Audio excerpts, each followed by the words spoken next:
a loan to expand my side hustle, and the terms are just flexible. Wow. Your salary deserves better. Oh, my salary deserves better, Pa. You see the way you are smiling wide? Yes, I will switch and smile wider. Your salary deserves better. Switch to Fidelity Bank today and enjoy lower interest rate, car and home loan, personalized financial support, and a smile that lasts. Switch and smile wider. Fidelity Bank. Believe with us. If I believe with us, Fidelity. If I know I dey your side, Fidelity. You are listening to Citi 97.3 FM, the city's finest. There can be no other 97.3. No need to change. Keep it tuned to Citi. You're number one. Don't look no further. We've got it all covered. Citi FM. Good morning. Good morning. Good morning. Good morning. Good morning. Good morning, my neighbor. Good morning to life. Good morning.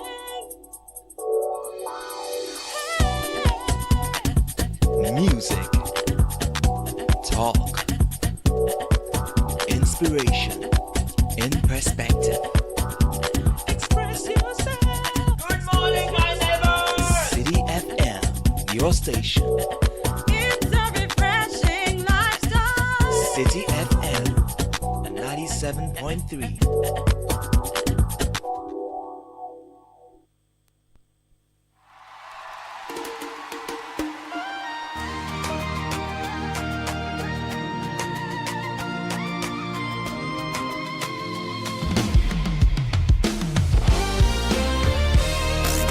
Unleashing the power of relevant radio. This is Citi 97.3. When it's all said and done, I still will say, my God is strong, He made a way. I hit the bottom, no light inside, surrounded by the weight of night, no strength to stand, no voice to pray. Just broken dreams that slipped away.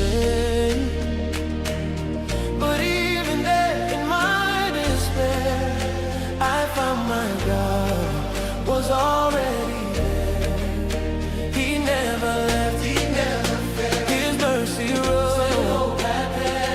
Now I'm a living testimony of grace that rescued and restored me. He turned my sorrow into praise, gave me brand new life and better days. What the enemy meant for shame, my God reversed and changed the name. I am redeemed, I am set free. The devil lost his grip on me. This is the Citi Breakfast Show, the city's biggest conversation. The Citi Breakfast Show. Rise above the noise. See the world through brand new eyes. Yeah. What once was broken now is whole. He healed my heart, He saved my soul. Every tear I cried at night was turning into morning light. And every step I couldn't take, He carried me for mercy's sake. He turned my darkest hour around and gave my feet solid ground, yeah. Now I'm a living testimony. Of grace that rescued and restored me. He turned my sorrow into gave me brand new life and better days. What the enemy meant for shame, my God reversed and changed the 6:34 on the Citi Breakfast Show. This is from the freshly released Living Testimony album by Leslie Monza. Look what the Lord has done in me. Chains are gone, I am free. Yeah. Look what the Lord has done in me. Chains are gone, I'm free. Every scar Every battle, every scar points to who you truly are. So this is the bridge of a fantastic song from a brand new album. breaking every fear and When it's all said and done, I still will say my God is strong. He made a way. I hit the bottom, no light in sight. Surrounded by the weight of night. But he never left, he never failed. His mercy rose when hope had paled. Great way to start your morning, inspiring you into great achievement with your relevant radio partner here on 97.3 Citi FM. What the enemy meant for shame, you turned it all for your great name. Now I sing forever free.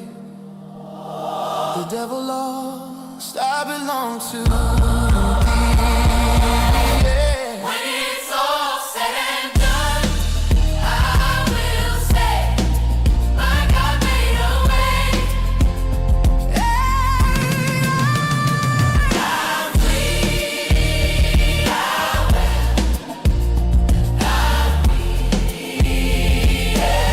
And the song is available on Spotify, Apple Music, Amazon Music, and all the other platforms. This one is called Living Testimony. from rock bottom to open. Business Sense brought to you by Absa Bank. With an Absa mortgage, you can finance your dream home with flexible tailored solutions. Get up to 5 million CDs with 5 to 15 years to pay back with no fixed interest rate. This year, say yes to your home sweet home. Visit an Absa branch today to apply for an Absa mortgage today. Cried at night, was turning into morning light, and every step I could. The newspaper review segment is brought to you by Zonda Tech. Ghana is building, and Zonda Tech is your one-stop automobile shop and proud, impressive automobile assembly plant operating right here in Ghana. The brands include Sinotrack, Great Wall Motors, Cherry, Shantui, Sunny, and Forland. Choose quality, choose Zonda. Last year was the first. This year we go bigger. Accra, get ready. From 28 to 31st May 2026, the ultimate auto and homes fair lands once here in Accra. It's at the Good Park Accra Mall. If you're looking for a new car, your dream home, or the latest home appliances to spruce up your space, this is your one-stop shop for the best mortgage deals, expert advice, and unbeatable offers from our auto, real estate, and home appliance partners. Don't just dream it. Come to the Good Park from the 28th to the 31st of May and own something special. Wheels and Homes Fair is powered by Fidelity Bank Ghana. Fidelity Bank, believe with us. It's an interactive radio show. We're very, very grateful that you've tuned in. Time is 6:37. Our WhatsApp number 053-998-6996. Say good morning to Richard Alaskai and Francisca Kakrafosen. Guys, welcome to the program. Good Thank morning. you very much. Good morning. Hope you guys are doing well. Oh, it was a great Yes, weekend, yes, and we're happy to be back on the morning grind. Yes, it is the way it is. Yeah. At all. There's no peace. All right. So, Kakra, let's start with the Daily Guide. What do you have there this morning? Okay, so the Daily Guide has on it front page stories. Let me start with this. Women stripped naked in military brutalities. There's also another story. Police officer interdicted for defiling daughter. And regarding the RNAQ divorce case, FIDA petition speaker over spousal rights bill. But other stories, Heath Goldfield settles $22 million workers' entitlement, and think tanks commend MPP's policy committees. Okay. Okay, let me take you to the Ghanaian Times this morning. Provision of affordable housing. President Mahama unveils 3 billion Ghana City Housing Fund castled for 1,000 unit Green City Housing project. Also, we're told that Fitch upgrades Ghana's credit rating to B with positive outlook. And then the Bank of Ghana boss is here. Governor urges a stronger Africa-wide collaboration to transform digital financial ecosystem. Okay. To the Herald, and PDS names Attorney General and ECG boss as witnesses to 850 million Ghana City ownership. Other stories, controversy deepens within Ghana Police Service over promotional exams. 7,000 officers chase 100 slots. Engineers and planners seek $740 million from Goldfields in arbitration. And the paper reports conscienceless GMA still attacking ACOSA committee for exposing errant doctors. And of course, Mahama unveiling the 3 billion Ghana City Housing Fund for Workers is also captured on the Herald. Let me take you to the Chronicle. Kojo upon Nkrumah Sami Jemfi lock horns over BOG report. Also on the front page this morning, telcos lose some 69.3 million US dollars to fiber cable disruption, and Heath Goldfields pays 22 million US dollars in severance package to 98% of ex-workers. On the front page of The Inquisitor, Things Fall Apart Part 1. Uneasy calm at GRA as Commissioner General plays Mr. Nice Man. Also, the report in Dignity in Hard Work, Eduji Tamaklo confirmed as NPA CEO. Gold Board targets $400 million weekly gold purchases under GANRAP. That's according to Sami Jemfi. And Julius Deborah, Chief of Staff, reaffirms Ghana-China relations. Let me take you to the Ghanaian publisher. Minority moves cocoa fight to central region. Also the story about Sami Jemfi and Kojopon Nkrumah locking horns. Elsewhere, Obi Amwa chairs MPP's electoral committee. Okay, to the Insight newspaper, tour turns to West African crude oil as revamp efforts deepen. Mahama Kat soared for 1,000 unit housing project. Doctors, teachers, nurses, civil servants to benefit. And also, Veep demands radical health overhaul, urges closer collaboration and expanded care. Alrighty. Let me take you to the news center. Kolebu critical care in crisis. Acute ventilator shortage threatens critical patients' survival. Another story here says Baumier's competitors accept 2028 campaign rules. Some of the stories make the front page. The new publisher has on its front page, big men bribe to start Dumso, Napo sues accusers. Also, Black Sheriff wins Artist of the Year again. And a minority intensify fight for cocoa farmers.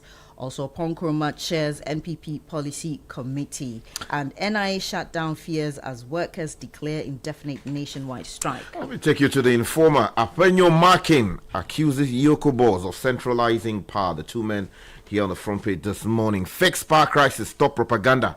Napo is telling the government. Many other stories on the front page this morning. Today newspaper, front page stories. Rent revolt. Tenants union vows to resist illegal hikes. Also, Blacko wins big again and crowned Artist of the Year at the 27th TGMAs.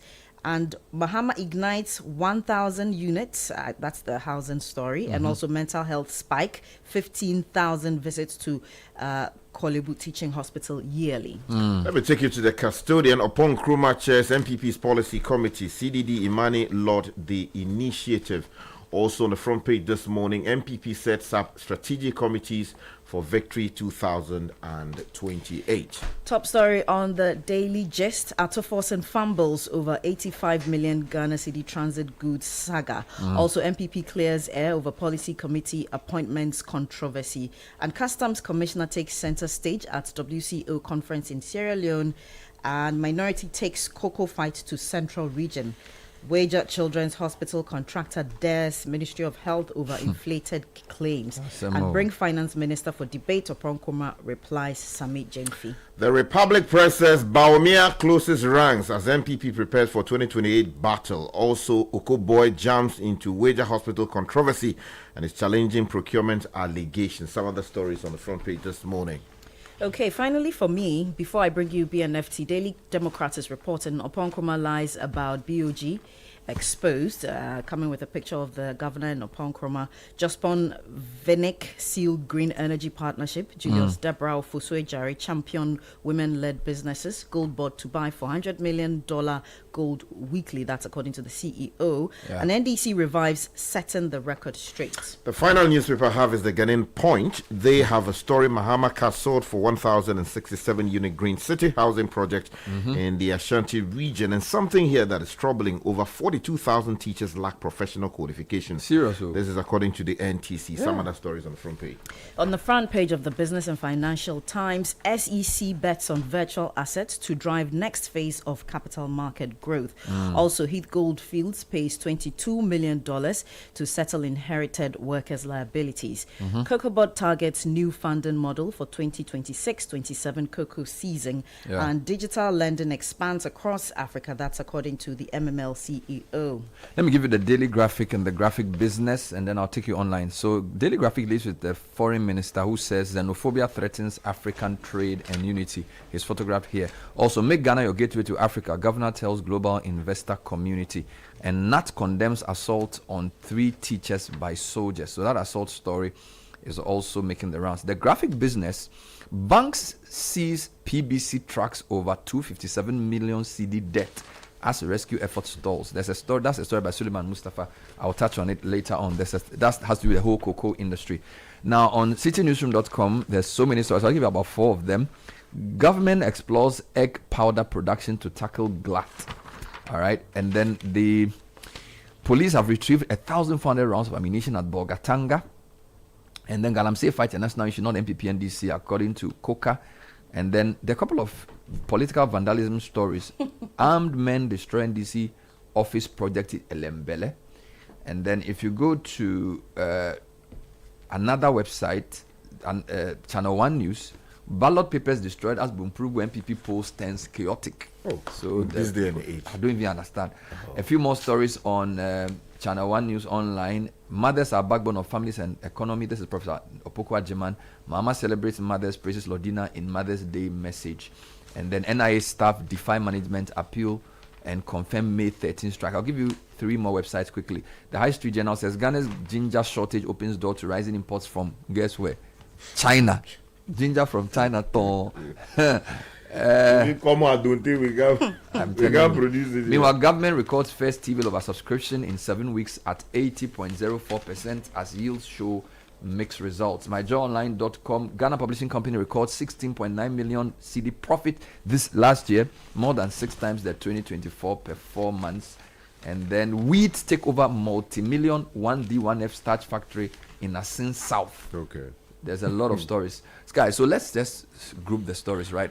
Give me your first take. Okay, I just want to go to the teacher story. Yeah, 42,000 teachers. Exactly, it's particularly disturbing. I hope that they do something about it. Is it not qualified or not licensed? They don't have the relevant qualifications. The story is on page 6 of the Ghanaian Point.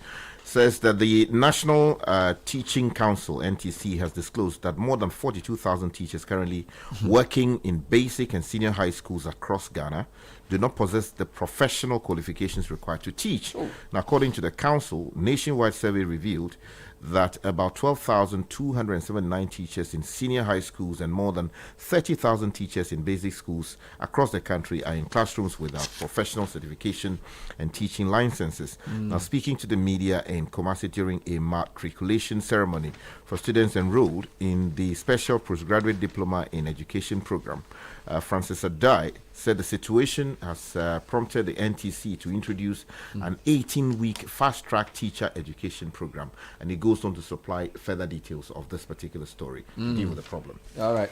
Kaka, what's the one you are looking at? Yes, I'm looking at a follow-up from the RNAQ divorce case. FIDA petition speaker over spousal rights bill. This is a desk report by the paper, that's the Daily Guide, and the controversy surrounded the divorce proceedings involving businessman Richard Ni Amakwe and his former wife Joanna Kwe has triggered renewed calls for urgent legislative reform on spousal property rights, with International Federation of Women Lawyers (FIDAS) petitioning Parliament to fast-track the long-delayed spousal property bill. FIDA's intervention follows public debate over a recent Accra High Court ruling on the distribution of property acquired during the couple's 16-year marriage, which has 3 children. The organization argues that the judgment has exposed significant gaps in the country's legal framework governing marital property rights. The petition was presented to the Speaker of Parliament, Alban Bagbin, on Friday, May 8, 2026 at Parliament. Okay, let me just add something quickly to that. If you go to page 4 of the Ghanaian Publisher, there's a further story there that says this particular divorce saga is taking a new twist as ex-wife drags judge before CJ. And the story in the Ghanaian Publisher says a fresh wave of controversy has engulfed the high-profile divorce case involving businessman Richard Ni Amakwe and his former wife Joanna Kwe, as new allegations of judicial misconduct emerge alongside mounting calls for urgent reform of Ghana's spousal property laws. Now, the center of the unfolding dispute is Justice Justine Dogu, the trial judge who presided over the case. Apparently, the wife is not happy, and they have taken the matter before the CJ for redress. All right. I wanted to touch on a cocoa story. You heard multiple headlines that claim that there was a new funding model for cocoa board. And the minority. I want to link that, a minority in the central. I want to link that with a produce buying company who have had their assets. It's really bring you that. So the graphic business says that a consortium of 5 banks owed 257 million cedis by the state-owned PBC, which is a produce buying company, have begun seizing the company's trucks and operational vehicles after securing a court order exposing the deepening financial distress at one of Ghana's oldest cocoa institutions. The asset seizure marks a dramatic escalation in a crisis now rippling through Ghana's cocoa supply chain, leaving farmers unpaid, staff salaries in arrears, and raising broader concerns about the financial architecture underpinning one of the country's most critical export sectors. Sources within PBC told the daily graphic business that the banks had moved to enforce the court order after efforts by the company to convene an emergency general meeting to address the debt crisis collapsed. The meeting failed to proceed after the Ministry of Finance, both a shareholder and a supervising ministry for some of the creditor banks, declined to sign the proxy documentation required for the gathering. Okay, so let me take you to the central region, still related to cocoa. The Ghanaian publisher has a story on page 2, Minority Moves Cocoa Fight to Central Region. The Minority Caucus in Parliament has extended its nationwide cocoa farmers engagement tour to the central region, intensifying pressure on the government over the ongoing cocoa price controversy and delayed payments to farmers. Now, the minority leader, Alexander Kwame Apenyo-Marking, led a high-profile delegation to Obinkrom in the Ebura Asebu Komankese constituency, where angry farmers and traditional leaders openly expressed frustration over the what they described as worsening hardship in the cocoa sector. It goes on to... And then there's a final one on cocoa sector. Yes, and that's from the chief executive of the Ghana Cocoa Board, Dr. Randy Abe.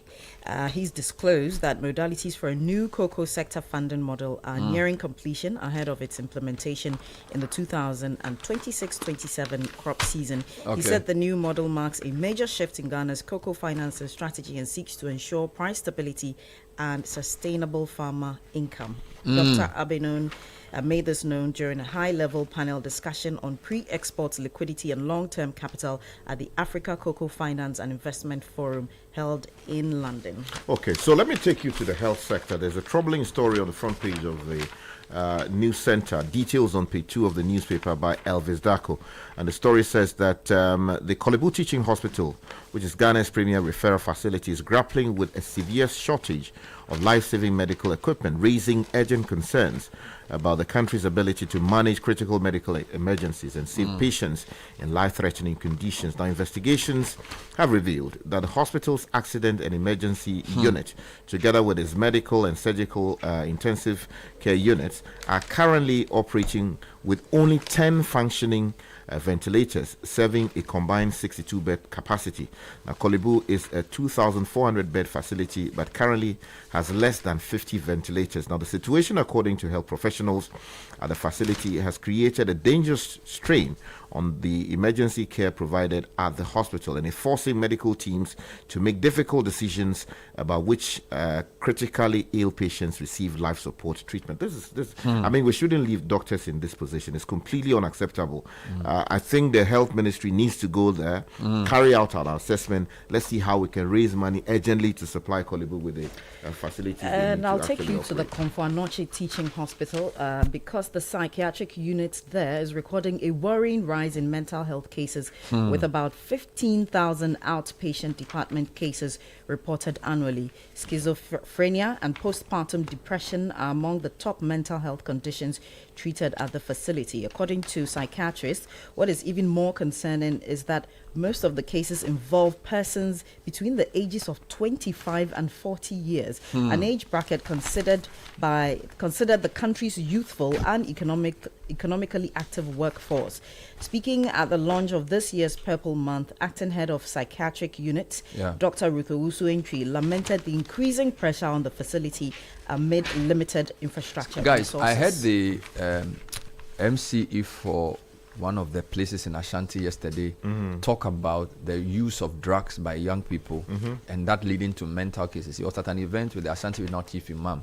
I think it was a Fidelity Sokore or something. And he was saying that there's a lot of young people who are on drugs and we need to do something very desperate about that to deal with it. Exactly. Now, Sky, I have two political violence stories. Ballot papers destroyed as Bumpurubu MPP youth MPP polls turn chaotic. Kevin Asima reports that ballot papers and voter registers have been destroyed after confusion erupted during the MPP polling station exercise elections in Vumpurubu in Northeast. Despite the court injunction halting the electoral process, the court had earlier reinstated the constituency chair, restrained the constituency from proceeding with the elections following concerns over the alleged wrongful disqualification of some aspirants seeking to contest in the internal polls. However, the constituency reportedly went ahead with the exercise, triggering protests from aggrieved party members who accused officials of defying the court order. Okay. Then, still on this type of thing, if you go to citynewsroom.com, armed men destroy NDC office project in Elembele. True, that's unknown not armed men have destroyed a new NDC office complex under construction at Ariaso Junction in Elembele, and amid a growing dispute over ownership of the land.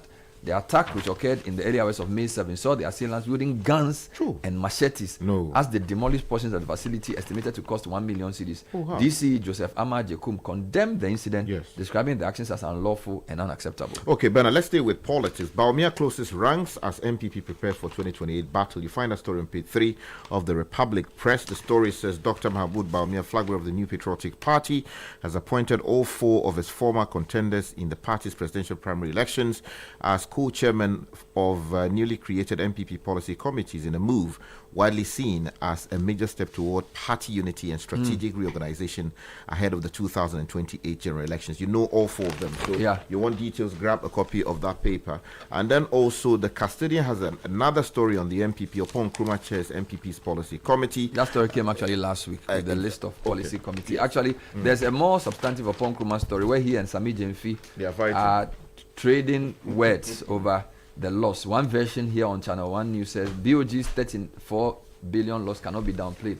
Upon Nkrumah to Sami Jemfi. Sami Jemfi has also replied, and there are all kinds of stories on this. If you go to Chronicle as well. Yeah, they have the story on page. Yes, 2 quick stories 3 from me from the Daily Guide newspaper, and this is from Adia Waso, and residents there in the Takwa and Shai municipality of the Western region have accused some soldiers of subjecting women and other community members to severe physical abuse, including alleged stripping and flogging during a dawn operation linked to anti-illegal mining enforcement operation. The incident, which reportedly occurred in the mining community, has sparked widespread anger and condemnation among residents, with many describing the conduct of the military personnel as excessive and dehumanizing. Now, stay with that. There was a police officer as well who has been accused of defiling his daughter. That's in the Daily Guide. Yes, Joe Ewa is reporting from Kumasi that the Ashanti North Regional Police Command has interdicted a police inspector stationed at Mamponting district in the Ashanti region over allegations of defilement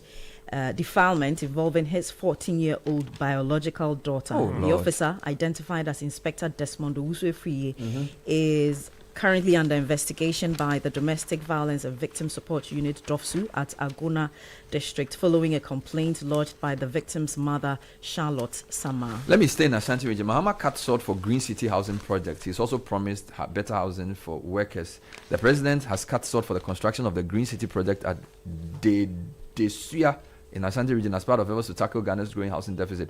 The project, which sits on a 200-acre parcel of land, is expected to provide 1,067 residential units targeted at affordable housing for Ghanaians. Speaking at the ceremony on Saturday, the president described the country's housing deficit, estimated at more than 1.5 million units, as a major national challenge driven by years of inadequate planning, rising land prices, high construction costs, and limited access to long-term financing. Okay, so talking about financing and the economy, Fitch has lifted Ghana to B with positive outlook. You find that story on the front page of the News Center, and the Chronicle has an editorial on it. So let me read portions of that editorial titled Fitch Upgrade, a statement, a testament to discipline and reform. The paper says... We don't need all those details. No, I just want to just get the paper and read it. There's a serious issue in Accra Kumasi Road, where... Good that you mentioned road. A listener says a tanker has just capsized on the Accra Kumasi Road. The location is a place called Nadieso. It's in between Joaso and Nkoko. The whole town has gathered around and is harvesting fuel. Women, children, and men. So this listener sends me a video. Why don't we learn? What kind of... See, we should do a public education campaign on this. But and this was a head-on collision between a fuel tanker and a goods vehicle, and people are harvesting the fuel, any slight thing can cause fire. That People in die. itself is stealing. Sky, it's a terrible situation. And you are putting your life at risk, because if that thing goes People have off, come boom. with aboboya, Oh. and they are harvesting the spilled fuel. Guys, just quickly, the Road Safety Authority also says that accidents have killed 212 people in 90 days in the first half of this year, in the first quarter of this year, and this is far above that of same period last year. Meanwhile, Channel 1 TV has announced the top 3 winners of an episode with Mama. This was over Friday. Channel 1 Television announced the top 3 winners of an episode with Mama Promotion, a special Mother's Day initiative celebrating the sacrifices, resilience, and impact of mothers in shaping the lives of their children. Yeah. The announcement was made by Apioko Sarah Mashong, head of TV production at Channel 1 Television. Yep. And she described the winning entries as, or she indicated a winning entry stood out for the deep sacrifice, perseverance, and unwavering commitment demonstrated by the mothers. And the prizes are also mentioned there. Happy Mother's Day to my mother and Avle's mother and Kakrafosu's mother To and all of all us, of our our mothers. Happy Mother's Day to them. Thank you very much, Mrs. Kai. Thank you very much. This is the City Breakfast Show, the city's biggest conversation. Join the conversation on the City Breakfast Show on Facebook at facebook.com/City97.3, Twitter at twitter.com/City973, and Instagram at instagram.com/City973 with the hashtag CityCBS. Unleashing the power of relevant radio. This is City 97.3. City Business News at 7.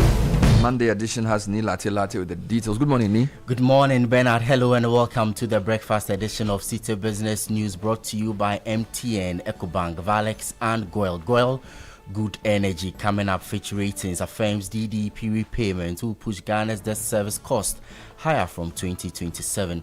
Also, new cocoa funding model to reduce reliance on offshore loans. We hear from Cocoa Board CEO this morning.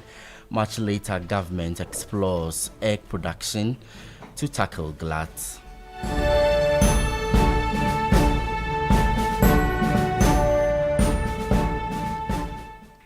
Fresh week, I am Neil Latte. Details of our stories now. Ghana's debt servicing costs are projected to rise sharply from 2027 as repayment on domestic debt exchange program bonds begin to fall due. Fitch Ratings affirms debt service obligations, excluding short-term debt, are expected to increase to 6.8% of GDP in 2027, up from 4.46% recorded in 2025. The increase will be driven largely by the start of the amortization payment of the restructured DDP bonds. This development comes after Ghana's second largest Eurobond issuance, valued at about $2.9 billion, began amortizing earlier this year in January 2026. Despite the expected rise in repayments, Fitch Ratings maintains that Ghana's debt obligations remain manageable in the medium term. This confidence is anchored on the country's improving reserve position and stronger fiscal buffers. At the end of 2025, Ghana's encumbered international reserves stood at an estimated $12.3 billion, while central government deposits reached 2.4% of GDP. It is also expected that reserves will continue to rise, providing additional support for debt repayment. There are also indications government could begin buying back portions of the DDP bonds before they mature. Fitch Ratings believes the gradual reopening of the domestic bond market may give fiscal authorities more room to refinance debt more strategically and reduce future repayment pressures. The outlook suggests that while Ghana's debt servicing burden will intensify from 2027, improving reserves, stronger liquidity, and renewed market access could help cushion the impact and sustain investor confidence in the economy. Meanwhile, Fitch Ratings has upgraded Ghana's credit ratings from B- to B with a positive outlook. The ratings agency said the upgrade is on the back of a sharp decline in Ghana's public debt strong economic growth, improved fiscal discipline, and the appreciation of the cedi. Talk of the cedi, let me now take you to the interbank market this morning. The dollar is trading at 11 cedis 8 pesos, the British pound at 14 cedis 97 pesos. That of the euro could be sold to you at 12 cedis 98 pesos. These are average rates from Forex bureaus and not the BOG's interbank rates. A new cocoa pricing mechanism is being considered under amendments to Ghana's Cocoa Board Act to balance income stability for cocoa farmers while allowing periodic reviews to reflect movements in global cocoa prices and exchange rates. It follows advanced plans to introduce commercial notes to support cocoa purchases under a domestic financing model from the 2026-2027 crop season. More in this report. Chief Executive Officer of the Ghana Cocoa Board, Dr. Randiabe, says the new financing arrangement is intended to reduce Ghana's dependence on foreign off-takers and create more room for local cocoa processors to access raw beans. This follows recent reforms in the cocoa sector after delays in cocoa payments. Dr. Randiabe disclosed this during a panel discussion at the Made in Africa Cocoa Finance and Investment Forum 2026 held at the London Stock Exchange. So there was a need to look for a new funding model that we believe could be sustainable and also ensure that we're able to optimize local processing capacity. So that is when we started working on the new funding model for the crop. And then in 25-26, we all know what has happened to the prices on the market. So we're hoping that 26-27, with the 26-27 season, we'll be able to come up with a new financing model, which will be a domestic fundraising model. We're actually going to come up with commercial notes. Dr. Randiabe indicated that the proposed domestic financing model will take advantage of improving macroeconomic conditions in Ghana, including declining interest rates and growing liquidity within the local financial market. He revealed that the commercial notes will be denominated in cedis. The new funding model is also coming up with a new pricing mechanism, which ensures that we'll periodically review. It could be a quarter. I said that we're looking at going to raise commercial notes, and we've done the study, and we believe that there is enough funding available. In fact, the pension funds alone are sitting on over 150 million USD in Ghana. So we believe that there is that capacity. We believe that the interest rates in Ghana now are at the right places for us to go into the market and to look at this funding. And we are looking at funding the entire crop with clear guidelines, clear information, with respect to how anybody can participate. But what I can tell you is that this will be cedi denominated. Chief Executive Officer of Ghana Cocoa Board, Dr. Randiabe, ending that report by Daniel Sakiti. Government is considering the production of egg powder to address recurring gluts in the poultry sector. The initiative is expected to stabilize prices, minimize post-production losses, and create additional market opportunities for poultry farmers across the country. Speaking to the media after a stakeholder dialogue on the proposed National Poultry Master Plan, Chief Technical Advisor to the Minister of Food and Agriculture, Kwesi Etubonde, said government is exploring value addition and improved storage capacity to better manage excess production. The egg glut has come to our attention, and the reason being this year as a ministry, or last year, the ministry, we did one thing. We supported the production of grains, which is maize, rice, and some soya, but maize and rice. So now the prices have gone down, and that has activated or incentivized people to go into the poultry. And as a government, you see, His Excellency President instructed the school feeding program to go to the market instead of maybe other source of protein. They have to buy the eggs, and it's all due to the bumper harvest we got this year in terms of maize and soya. And we are looking at the situation where we can process the egg. You know, egg can be processed into powder. So the value addition, that is why the master plan, we've commissioned them to look at it for us. You heard the Chief Technical Advisor to the Minister of Food and Agriculture, Kwesi Etubonde. Last week's Treasury auction recorded robust investor demand for short-term securities, with total bids exceeding the target by 1.74 billion Ghana cedis, marking a turnaround after 2 months of undersubscription. Data from the Bank of Ghana showed the government set a target of 4.35 billion Ghana cedis across all the Treasury bill tenors. However, total bids came in at 7.83 billion Ghana cedis, translating into an oversubscription rate of about 80%. Out of the total bids received, government accepted 6 billion Ghana cedis. The 91-day bill recorded bids of 5.72 billion Ghana cedis, of which 4.37 billion Ghana cedis was accepted. The 182-day bill saw more moderate demand, with 651 million Ghana cedis tendered and 571 million Ghana cedis accepted, while the 364-day bill attracted 1.46 billion Ghana cedis, out of which 1.14 billion Ghana cedis was accepted. The turnaround reflects renewed investor interest in short-term securities amid recent sell-offs in the equity market, as investors increasingly rotate into safer and more liquid fixed income instruments. Strong investor demand also contributed to the decline in some yields. The yield in the 91-day bill declined by 4 basis points to 4.8%, while the 182-day bill yield rose slightly to 7% from 6.97% in the previous auction. Meanwhile, the 364-day bill eased by 6 basis points to 10%. Looking ahead, the government seeks to raise 4.3 billion Ghana cedis in the next auction to cover upcoming maturities and meet its short-term financing needs. Netile Neti Ajaho with that business desk report. And that's it for the breakfast edition of City Business News, brought to you by MTN, EcoBank, Valex, and Gwel Good Energy. Our stories and more available on our website, citynewsroom.com/business. I am Neela Lati. Do have a good business day. The other day, I visited Kweku at his spunky new office to congratulate him on opening his business. And man, was I impressed. The business is just moving quick. The sales, customers, everything is just working seamlessly. The secret?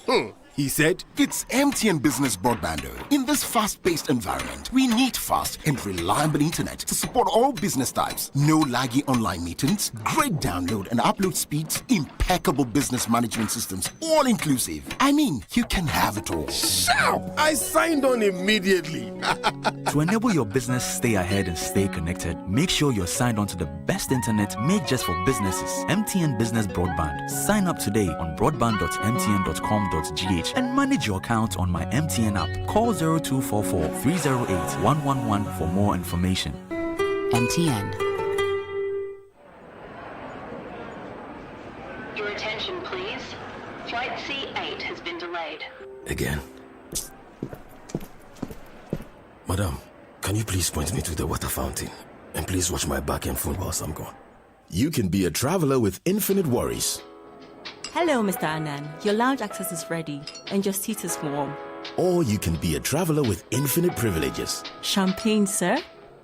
Original drink. Choose EcoBank's infinite privileges with an EcoBank Visa Infinite card. Access airport lounges worldwide, fast-track services, best-in-class daily limits, and enjoy other exclusive travel and lifestyle benefits. Infinite privileges await. EcoBank, the Pan-African Bank. Good energy powers the things that people do to empower themselves. It fuels families, communities, businesses. Good energy fuels nations. It gets things going and keeps them moving. Good energy isn't just what we do, it's who we are. Goyle, good energy.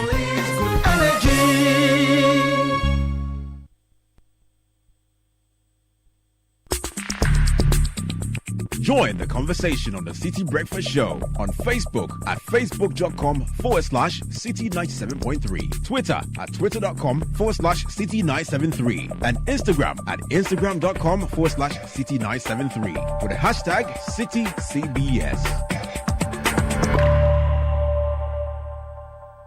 This is the City Breakfast Show, the city's biggest conversation.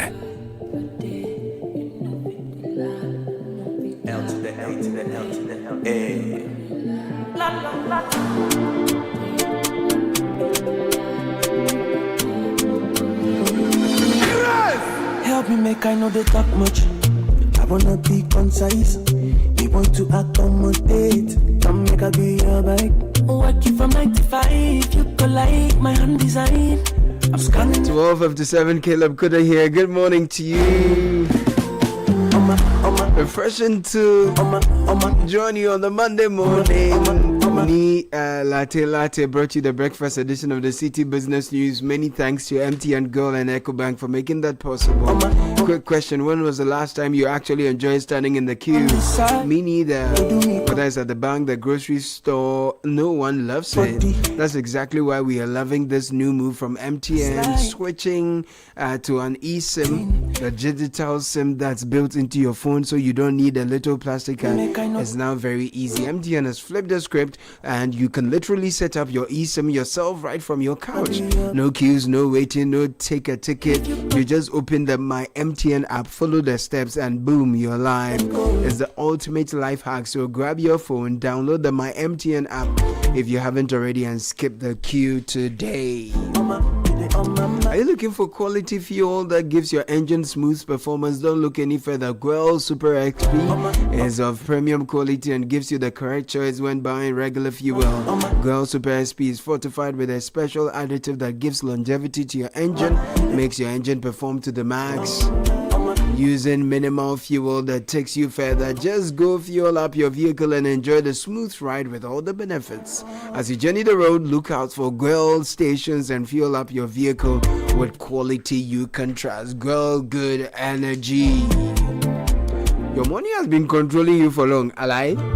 Now it's time to take charge. The EcoBank mobile app gives you the power to command your money to transact across 33 African countries and anywhere in the world. So command your money, make water, electricity, school fee payments, bank and Momo money transfers, create virtual cards to buy only what you need, and more. So Money Commander, download the EcoBank mobile app now on the App Store or Play Store and command your money. Being a Money Commander also means you pay attention to details, correct? So EcoBank will never call you or send an SMS asking for your PIN, your OTP, your bank card, or your Ghana card details. When in doubt, please call our call center 0800 003225. EcoBank is the Pan-African Bank.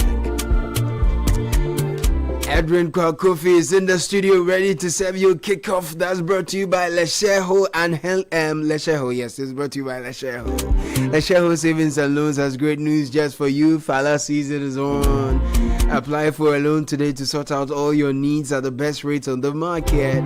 Fala season Angaza is on. Just WhatsApp or call now 02700 40799. Always remember terms and conditions apply. Lesheho, let's improve life.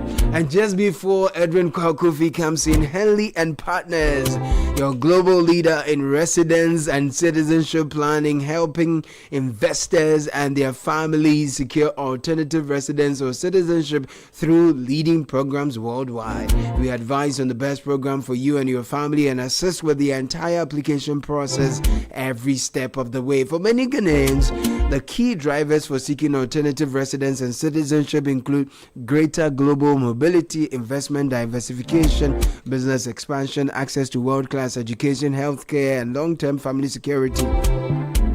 Caribbean citizenship programs like Antigua and Barbuda, Grenada, St. Kitts and Nevis, as well as residence by investment programs in Greece, Portugal, Malta, UAE, UK, Canada, and the US are some of the top options for many Ghanaians. So call us 0206 042 101.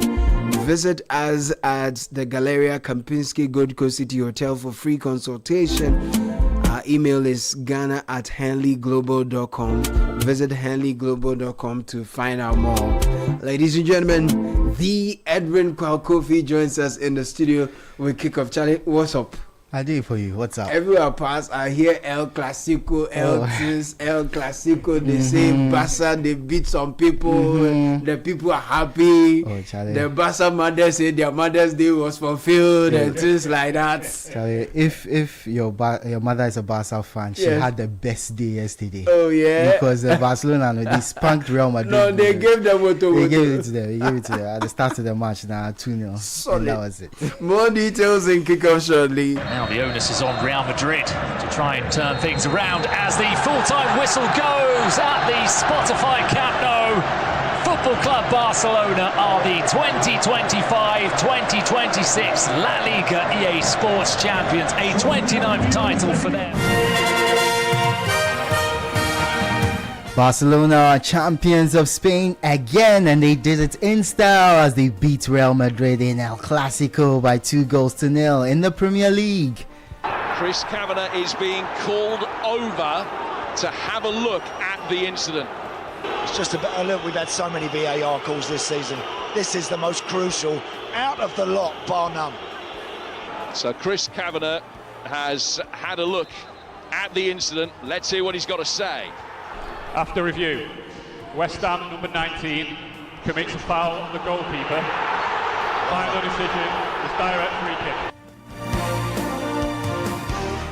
Arsenal's 20-year wait for a Premier League trophy almost extended as they overcome West Ham. Only just VAR drama at the center of that Premier League tie. We'll bring you reactions from that game, from El Clasico, and also from the Ghana Premier League on Kickoff, which is brought to you by Lesheho, Let's Improve Live, and Polisangana.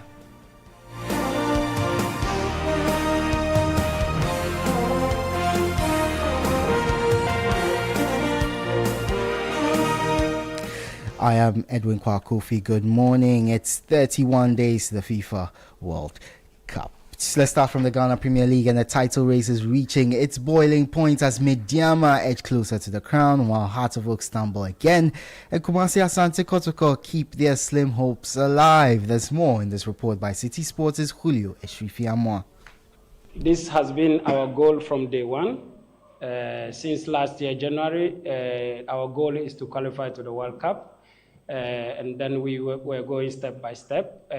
We met Uganda now as the last hurdle. The first game at home, we had a plan to be able to have a very good margin coming here, but it didn't work with us so well. We lost a little bit of the first half, about 30 minutes, but then we were able to redeem ourselves in the second half with some adjustments. And here too, when we came, our plan was to be able to increase our margin. And that's why we also went offensive, because we know that Uganda were going to go offensive. Of course, that was Ghana Premier League wrap there from Julio Esrifiamwa. Actually, now let's move to the African Athletics Championship, which are fast approaching here in Ghana. Athletes are intensifying their final preparations as they aim to hit peak form ahead of the competition. So that competition comes from the May the 12th to May the 17th. Citi Sports' Pius Asak was at the University of Ghana, where athletes were training, and filed this report. The Ghana Athletics team are wrapping up preparations ahead of the 24th edition of the Africa Seniors Athletics Championship, which will be held in Ghana for the first time. Now this time will be held at the University of Ghana Sports Stadium from May 12 to May 17, 2026. Team Ghana comprises of Ibrahim Husseini, Edwin Dadai, Shaibu Marizuk, Janet Mensah, Gladys Watson, popularly known as Gaza, and also Abdul Rashid Saminu, and team captain Joe Paul Amwa. The only big miss is Benjamin Zemati, who has sustained a groin injury ahead of the tournament. Abdul Rashid Saminu says the team remains focused despite the injury of Benjamin Azamati. Husseini is back. Husseini Okay. arrived. Oh, that's wonderful. Yeah, That's Husseini good. arrived. We have Saibu. Yeah. Gadai is there. Jopo is there. So Okay, so we you have guys are more okay. reserve now. Yeah, Okay. we are okay. Okay. Speaking of sports panorama last Friday, Abdul Rashid Saminu, who will be running here in Ghana for the first time, says he remains hopeful of better results. We come in all out. We could have broke the record like very competitions, and yeah, what, 23? No, 25. 25. Yeah. When you look at all those competitions, what you guys have been through, competing against the LA, the USA, the China, and all of that, do you think with more support from the country, you guys can do better than the times you do clock? Yeah, they are trying their best to make sure that we have a good treatment towards our season. You know, when you are in the United States, Ghana don't have no hands in you. Yours. African Seniors Athletics Championship will be staged here in Ghana for the first time, with the country expected to welcome a number of top athletes from other countries. Reporting for Citi Sports, my name is Pius Asak. That was Citi Sports' Pius Asak at the University of Ghana Sports Stadium. Earlier, we brought you the voice of head coach Charles Sampson of the Ghana Black Princesses after the team booked their place in the World Cup, the Under-20 Women's World Cup, when they edged past Uganda 3-2 on aggregate. Now, let's go to the Ghana Premier League, where Mediama edged closer to the crown after a weekend of great football.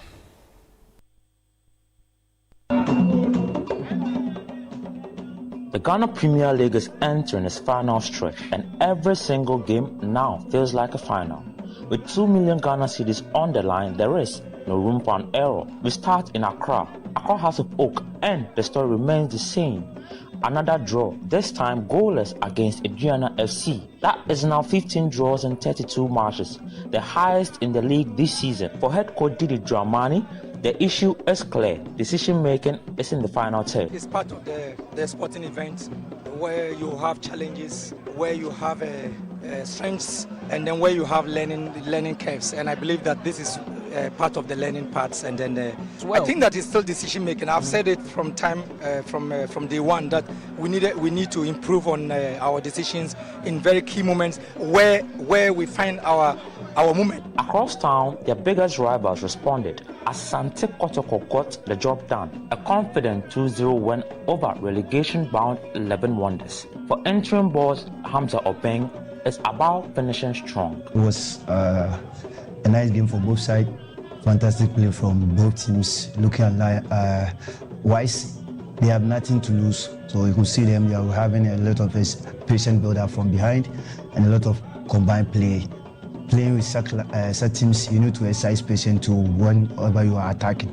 But at the very top, Mediama SC are quietly closing on the title.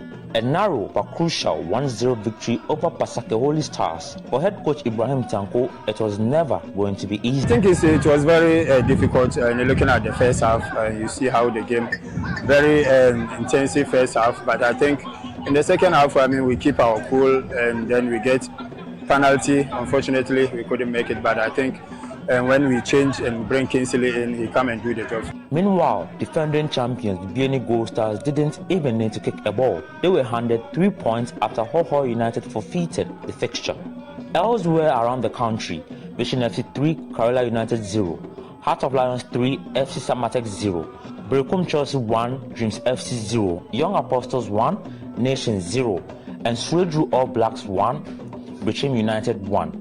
So, here's how the table stands. Mediama SC lead with 59 points, closely followed by Bibiani Gold Stars on 57. Accra House of Oak third with 51, and Asante Kotoko are fourth on 49. And FC Samatex 1996 complete the top 5 with 47 points. That was a report on the Ghana Premier League by Citi Sports' Julio Eshrifiyamwa. Let's go to the Premier League, where Arsenal nearly let the title slip after a dramatic late moment against West Ham United. Well, Callum Wilson thought he had scored. However, after a lengthy VAR review, referee Chris Kavanagh ruled out the goal for a foul by Pablo Felipe on goalkeeper David Raya. Speaking after the game, Arsenal head coach Mikel Arteta praised the officials, describing their decision as brave. In the most chaotic circumstances, when two teams are playing for their lives, a call from the refs that I think it's very brave but very consistent with what they've been talking about all season. So when I have to be critical, I have been, and today I have to praise them at least for giving the option to a referee to decide away from the lights and the chaos, to give clarity to him to make the right call. And I think when you look at the action in that way, I think it is an obvious error. And it is a free kick, and the goal has to be disallowed. So congratulations, because they made a big call in very, very difficult circumstances. That was Arsenal boss Mikel Arteta. The result gives Arsenal a 5 points cushion at the top, while West Ham's defeat may as well be the to relegation after 14 seasons in the English top flight, with 2 games remaining. In the other results, Manchester City, they beat Brentford to keep the pressure on in the title race by 3-0. Goals from Jeremy Doku and Erling Haaland and also Omar Mamouche. Nottingham Forest drew 1-1 with Newcastle United to earn a vital point in their relegation battle. Chelsea and Liverpool, they shared the spoils in a 1-1 draw at Anfield. Burnley held Aston Villa to a 2-2 draw, denting Villa's top four hopes, while Crystal Palace and Everton also played out a 2-2 thriller. In La Liga, Barcelona clinched their 29th La Liga title by defeating Real Madrid 2-0 in a historic El Clasico at the Spotify Camp Nou, and their second consecutive league title. Here's Barcelona coach Hansi Flick speaking after the game. I will never forget this day. You know, this is it was a tough day for me. It starts with this when my father passed away, but here my team is fantastic. I really love it. It's like a family, and they give everything today, and I'm really proud about also the fans. They're fantastic. It's amazing in this stadium and also in the Clásico against Real Madrid to win the La Liga.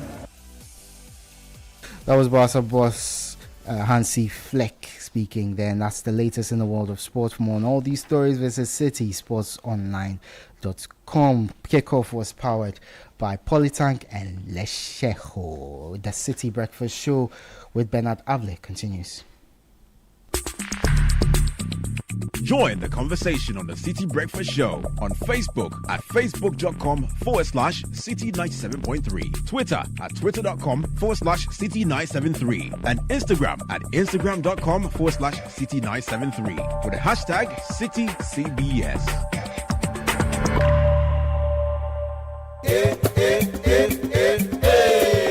Let's go. Let's go.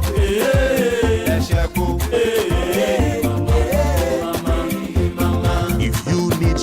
Services, innovative financial solutions. We deliver on our promise, cause we are number one. Let's go, we improve your life. Let's go, let's go, hey mama, hey mama, hey mama. Even when you're stuck with nothing, no matter your situation. Let's go, we improve your life. Let's go, let's go, let's go, hey mama, hey mama, hey mama. Let's go, we improve your life. Your future starts here at Alexis University College, a place where knowledge meets innovation and dreams become reality. Guided by integrity, excellence, inclusivity, and innovation, we prepare students to thrive in a rapidly changing world. Explore our accredited programs: nursing and midwifery, accounting and IT, banking and finance, marketing, human resource management, ICT, computer science, cybersecurity, applied insurance risk, and data analytics. Admissions are open now. Visit our campus at Tema, Comte 25, Pisby Junction, or apply online at www.delexisuniversity.edu.gh. Call us on 055 1198 100 or 055 1126 448. Delexis University College. Be knowledgeable and innovative in science and technology.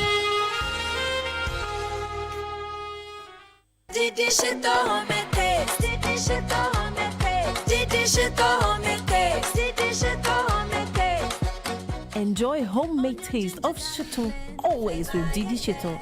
Made with carefully selected ingredients, no preservatives, no colorants. Preservative just helps us spice. That's how we taste. Spicy we eat. Didi Shito, if you do need. This advert is FDA approved.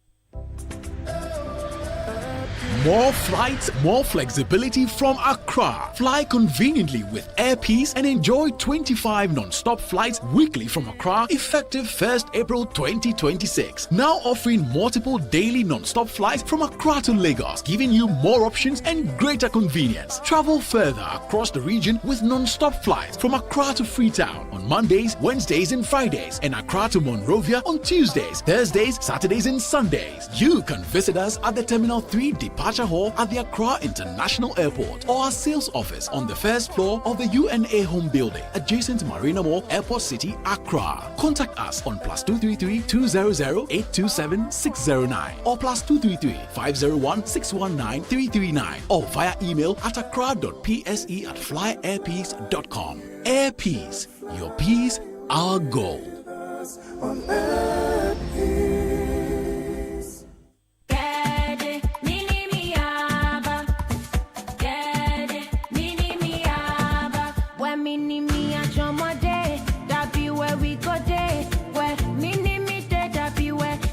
Go day, say a party, mini me a chomo, chilling with friends, mini me a chomo, take chuck your hunger, mini me a chomo, break time please, mini me a chomo, mini me a chomo, mini me a chomo, mini me a chomo, come and taste the fun, mini me a chomo, mini me a chomo, mini me a chomo, come and taste the fun.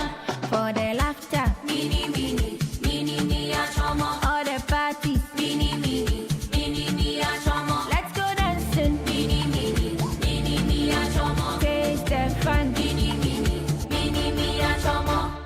This advert is FDA approved.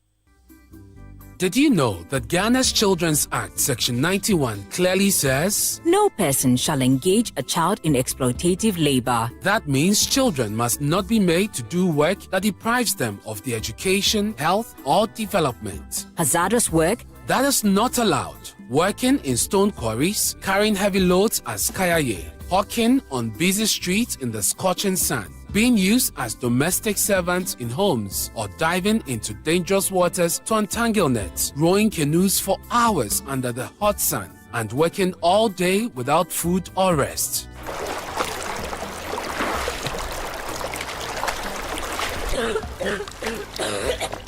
Yet, too many of our children are trafficked from towns and villages across Ghana to the shores of the Volta Lake, trapped in fishing boats, robbed of their childhood, and exposed to danger every single day. Human trafficking means the recruitment, transportation, harboring, or trading of persons within and across national borders for purposes of exploitative labor. I want to go to school, but now I only work.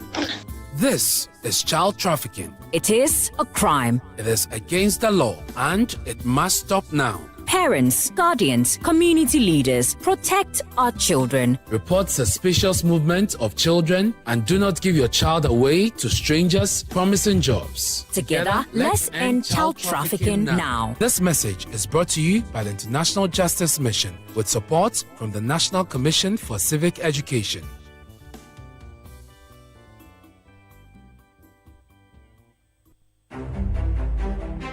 When the bills are mega. When the plans are mega. When the pressure is mega. When the need is mega.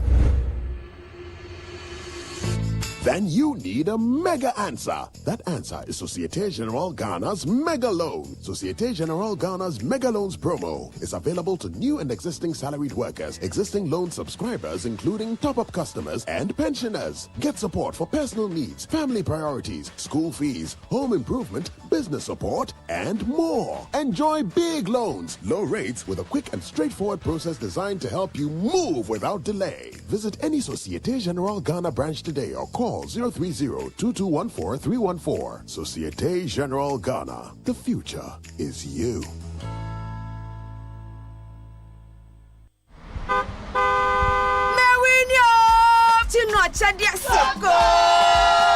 Buy any promo power pack of Gino tomato mix, Gino pepper and onion, or Gino jollof tomato mix. Cut open the sachet, find the code inside, text the code free of charge to *844*99#. There's over 2.5 million Ghana cedis in airtime to be won, plus amazing appliances and the grand rewards, a brand new car, and an all expenses paid trip to a dream destination. This advert is FDA approved. This promo is regulated by the NLA on the Caritas Lottery platform. Terms and conditions apply.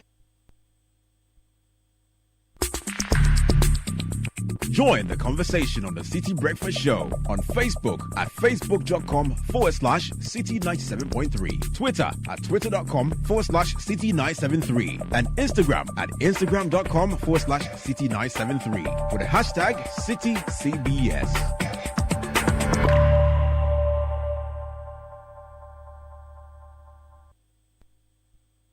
This is the Citi Breakfast Show, the city's biggest conversation.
Join the conversation on the Citi Breakfast Show on Facebook at facebook.com/Citi97.3, Twitter at twitter.com/Citi973, and Instagram at instagram.com/Citi973 with the hashtag CitiCBS.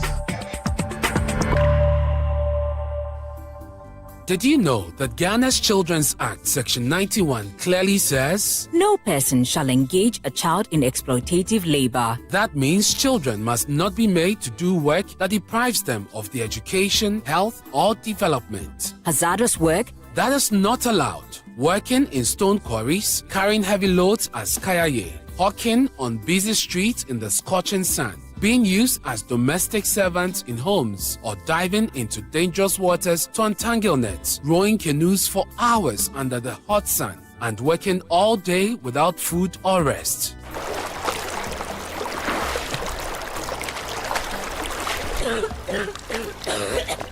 Yet, too many of our children are trafficked from towns and villages across Ghana to the shores of the Volta Lake, trapped in fishing boats, robbed of their childhood, and exposed to danger every single day. Human trafficking means the recruitment, transportation, harboring, or trading of persons within and across national borders for purposes of exploitative labor. I want to go to school, but now I only work. This is child trafficking. It is a crime. It is against the law, and it must stop now. Parents, guardians, community leaders, protect our children. Report suspicious movement of children and do not give your child away to strangers promising jobs. Together, let's end child trafficking now. This message is brought to you by the International Justice Mission with support from the National Commission for Civic Education. unleashing the power of relevant radio. This is Citi 97.3. Problem there, better call Jesus. I'm only big man, not a ball on me. I watch your face, I seen the hope and it dawned on me. Everything could have been lovely, but I'm just another guy, obsessed to my morals, concerned with my liberty. Options overflow, I'm not gonna lie, there's a change in my energy. Praying I never go down, if I step on toes, my apologies. Everything could have been lovely, but I'm just another guy, If I could, you wouldn't tell me to sacrifice it all. But I'm just another guy, If I could, you wouldn't tell me to sacrifice. 7:42 on the Citi Breakfast Show. Today is the 11th of May. Happy belated birthday to Richard Mensah, whose birthday occurred on the 9th of May. OJ!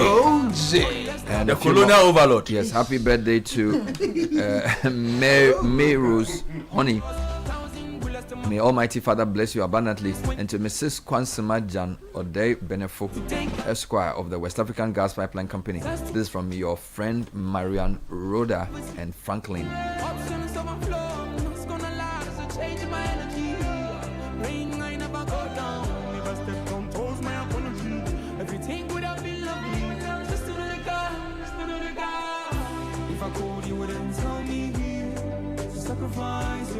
Well, the quick comment I got over the weekend. Good morning, Bernard. I am Harriet Fiagome, and I stay around Agazi Homes. I was the one who called you on Saturday complaining about our taps not having flown or not flowing for months now. I buy a bucket of water for 2 cities. There's a guy close to the affordable estate with numerous polytanks, and his taps always flow. I don't know why. I don't know whether Ghana Water Company Limited has any special connection with him, or they take delight in the rest of us suffering. I realized yesterday in the evening the tap was dripping. Kindly investigate on our behalf. Citi FM, you bring results. I'm a consistent listener of your station.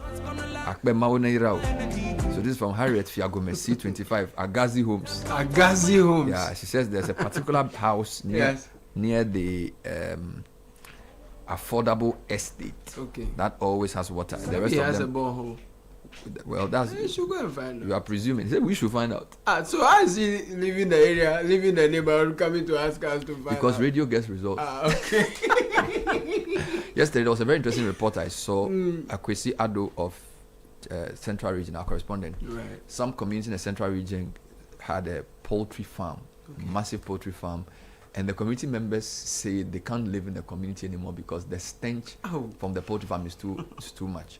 And it appears that the poultry farm was set up there very early, way before the community, when there was nobody there. And now it has been surrounded by buildings. And Akwesi was wearing a mask.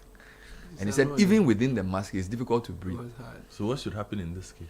And the people said they think the poultry farmer should relocate. He should relocate. Saga. Yeah, because it's like many houses. So it is about 10 people. But he was there before they went there. That's the presumption. But their point is that now it's a residential area. So the question, the original sin is the person who sold the land. Who sold the land? You see, and the fact that we don't zone properly, because I live in Dansuma now with 5 major ranches. Let's not go there. Let's talk about. No, it's no. So if you the point is, so if you buy land today, let's assume you buy land today in the Central Region, and nobody lives there, do you need permission to start a poultry farm? No. When you are buying the land, they need to tell you that what area are you buying the land in, what can you do in that area. That is what we don't do, which is why you and I can decide to go and live in an estate, and then after 2 years we are surrounded by containers, surrounded by whatever, because basically every space is mixed use. So are you saying that in this Akwesi story from the Central Region, the poultry farmer is right? I am saying that it is not the poultry farmer's fault that he went to an empty area to set up a poultry farm, and later on the area was turned into a residential zone. Also, if the authorities were on the job, a poultry farm that size, like what I saw on the TV, as soon as the area starts growing, what conversation did they have with the owner to say that, hey, we have perhaps changed the zoning from what it used to be when you were here in the wilderness to what it is now, a fully functional residential area. So perhaps you might need to relocate, and we are providing this assistance for you. Apart from that, what he won't go anywhere. Yeah. No, I think it's something we should think about later on, because for me it's a difficult problem, and the reporter didn't speak to the poultry farm owner. He didn't want to speak because the community have sort of ganged up against him. So they invited the reporter to, and they say that it's serious stench. Yeah, but the question is, what has always been the plan for that particular area? It's a question that cannot be answered by just people ganging up and raising issues, and the poultry farmer asserting that, I've always been here.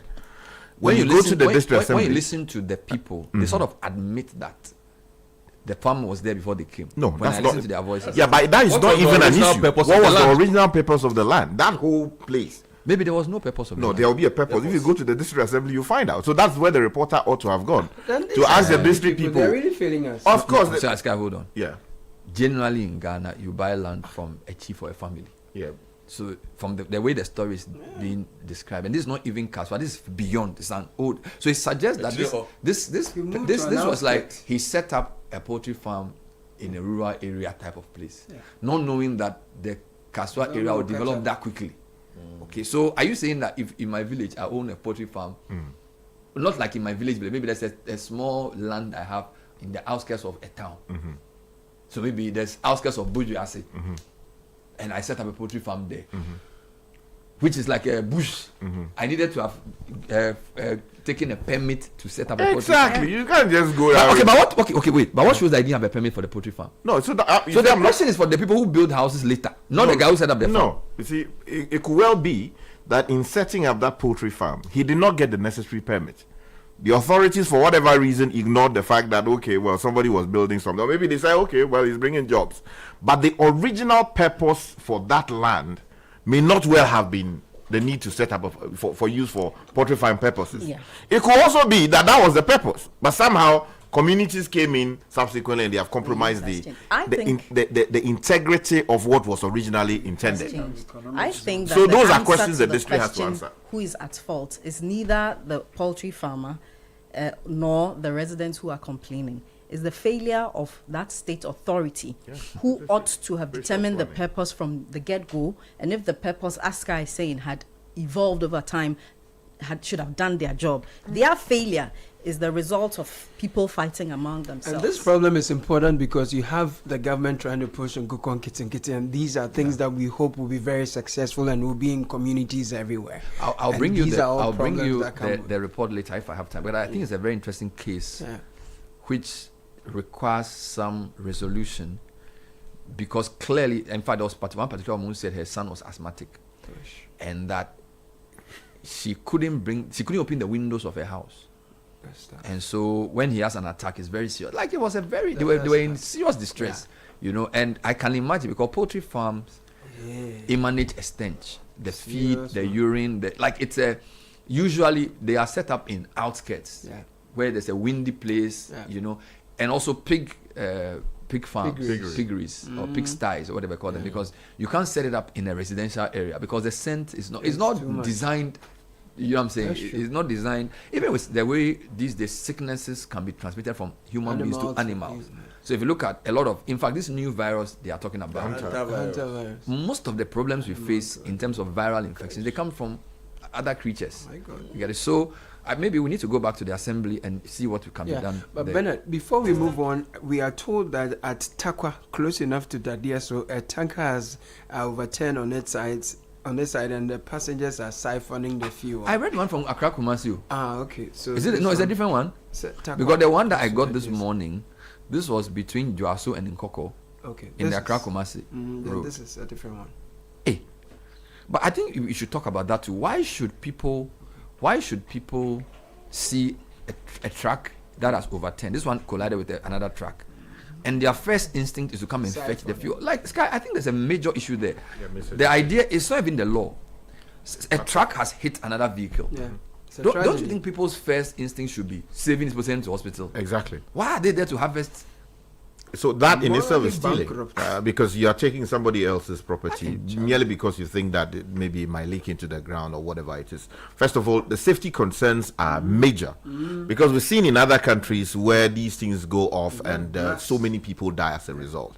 So that education has got to be done by either the district assembly or the MPA, because the MPA is the institution that regulates this particular space.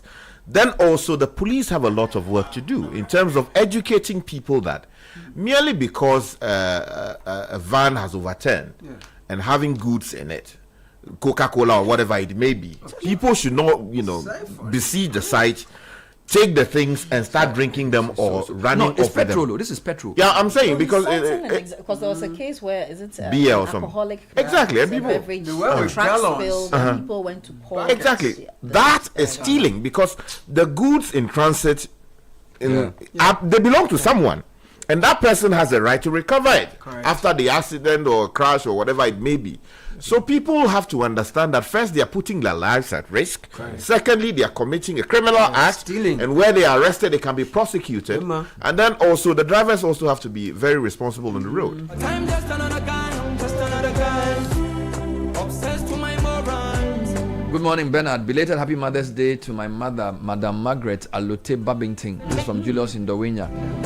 Please help me wish my nephew Bezalil Fanny of my Parents Association School a happy 11th birthday.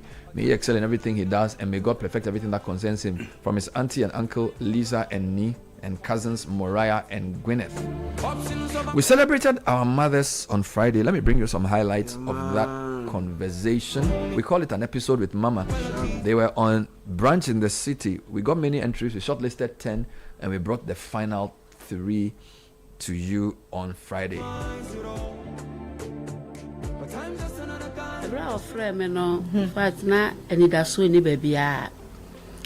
I'm not casting phantom about Cocramla Magisca.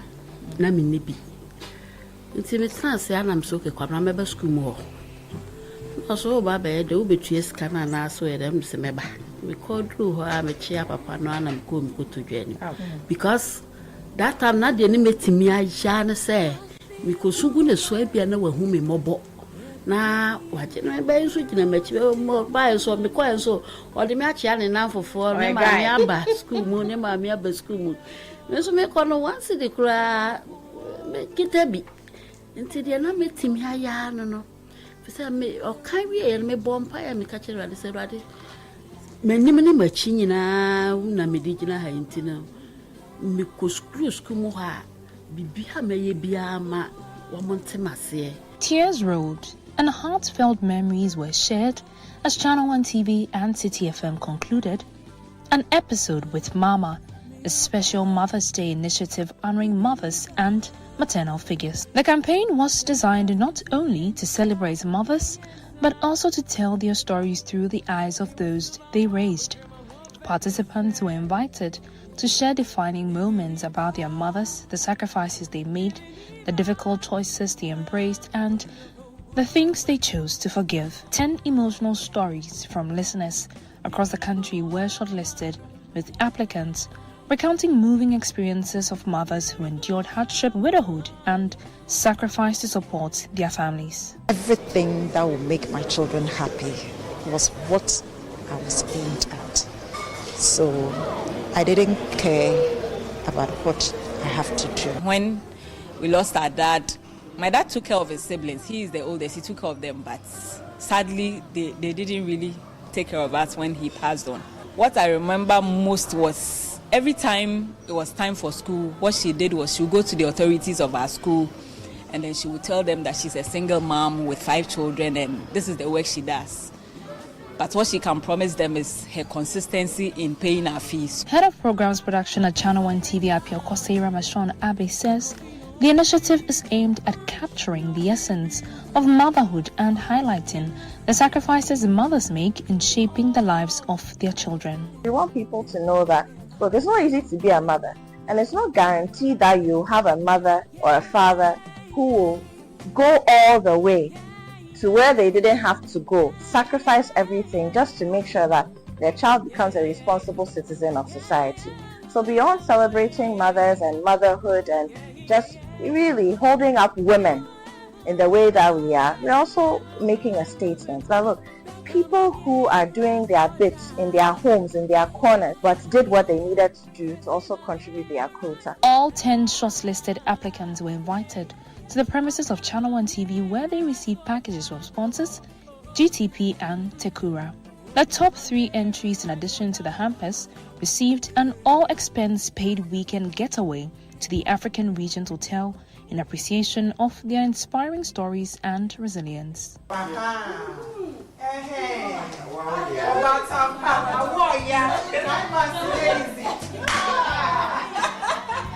Participants shared their expectations during their weekend getaway. I'm coming to rest, though, because I'm tired. I'm coming to rest and enjoy the evening breeze. Yes, at the poolside. Okay, me massage. Me massage kakla. Na me dwale kakla. Na medidi. Na mada. As for her, she's always working. Even when I told her she was supposed to come and spend a week, she said, hey, you know how they are. Even at her age, she's still taking care of kids. So she's thinking of how she will leave the kids at home and all that. But don't worry, I will get a routine for her and I'll make sure she has a good stay when she comes. An episode with Mama is powered by Channel One TV and Citi FM, with sponsorship from GTP and support from Tekura. I think the suite here at the African Regent Hotel says it all, that the top 3 finalists of an episode with Mama on Citi FM and Channel One TV are in for an amazing weekend of relaxation. Reporting for Channel One News, I am Ejubi Wiafe Akente.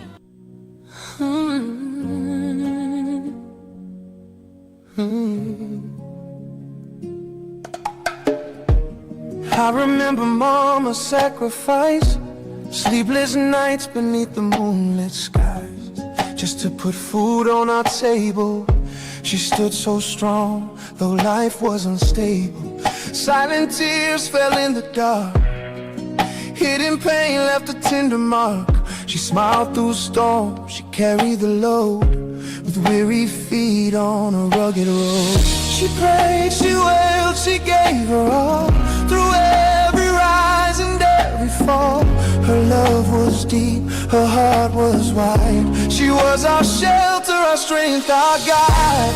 Mama, we celebrate you today, for every sacrifice along the way, for every prayer whispered to the sky, for every tear you chose to hide. Mama, your love will never fade. You build our future. And those are highlights of a very interesting promotion we call an episode with Mama.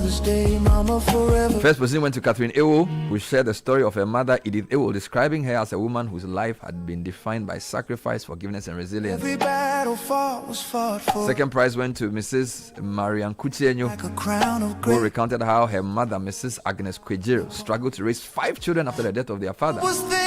Wow, I know Marian. I didn't know your mother looked after 5 of you without a father. Wow, well done.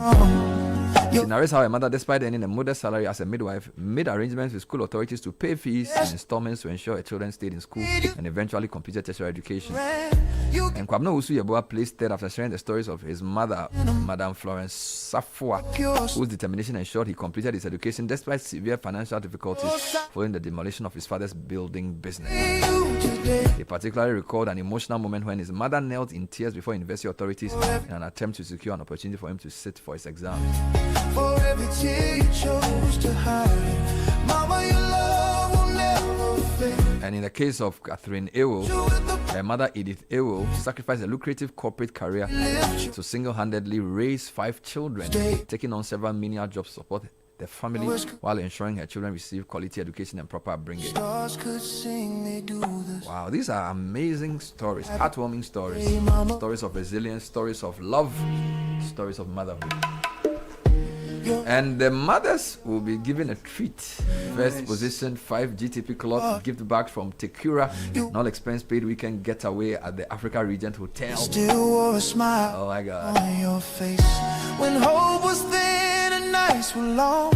So let's keep doing it for our mamas Stay so as we've done this weekend. your faith became Time is 2 minutes past 8. Time for tech and social media trends with Telecel and Edwin Kwakofi joins us with more. Edwin, what's up?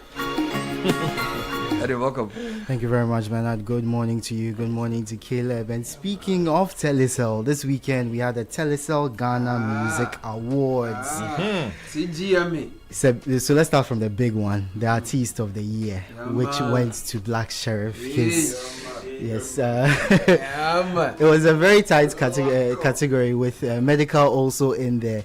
But Blacko won it. Did it. Yes, he won it. This is the second Artist of the Year award. It was well deserved. Yeah, man. Yeah. If medical had won, would it have been well deserved as well? Yes, it would have been. Well deserved. But I think Blacko was the outstanding candidate. Yeah, he's had a stellar year. Icon.